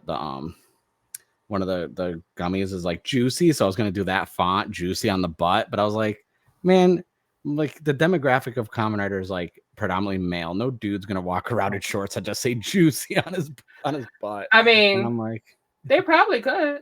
You never know. Yeah. But I was like, yeah, but in pastel colors, I'm not so sure. I don't know, pastel, like I mean, I'm sure they will. Yeah, I'm sure but I was will. like, but then it goes down to I think what I was thinking is where I design something, I think it's funny, but it's like, would I wear it? No, but I think it's hilarious. Yeah. And it's like, and it almost feels like if I release this, I'm kind of pulling the prank on customers then, because like I just think it's funny, but I wouldn't wear it. Like, yeah, I'm sorry, like I ain't walking around San Diego with board shorts that say juicy on the booty. And it's like a 2000s vibe too, so it work. Honestly, I think it would only work here. I don't think it would work in the Midwest or the Northeast. It would work in Southern California. It would definitely work. Maybe Florida, certain areas of Florida, but I don't think it would work anywhere else in the country or internationally. Like I don't think people would be too appealed by juicy booty shorts. Yeah, because that's literally what I was going to name them too, juicy booty shorts. I mean, you never know until you put it out there, so you might as well. I know. I might order a sample. They're on Fourth Wall. It's not live though. It's like it's there. It's just not live. And I was like, yeah, a little bubble letter. It's 3D bubble lettering too, so it's extra worse with like a pastel drop shadow. Like, that's cool. Honestly, I would put 3D. Shoot, you might need a couple. Like just get a minus and get it. So I know. I'm gonna wear. But yeah, definitely gonna do this again. I thank you for coming on the podcast. It's long overdue. Yes. Because I keep taking breaks because I'm inconsistent with my podcast. I took like a 4-month break. Like I was like, I'm not feeling it right now. I'm nothing to talk about. But before we wrap up, want to plug all your stuff. The newsletter definitely, because that's another thing too. Like the newsletter, that was such a great idea when you dropped that. Because I was like, let me sign up real quick, and I was like, that is neat. I was like, it's like the old school like zine style. Like, hey, what's going on? I had to remind myself to keep using it. I was like, oh, okay, let me get back into this. But you can find me at well, my website is TheALCombo.com. That's THEAL, then the word combo as in combination. You can find me on Twitter, Instagram, Blue Sky, and TikTok if you just want to send me funny videos. On at TheALCombo. Blue Sky is TheALCombo.com, but all the social medias are TheALCombo. You can find me there and tweet me about reality shows, Toku shows, or just catch my latest drops or see when I'm vending. Everyone said a Morphin Grid, a pop-up, or a convention. Feel free to follow me there. Nice. And all the links will be in the description. My shit's the normal stuff because I'm lazy, so everything's a nerd named Mark.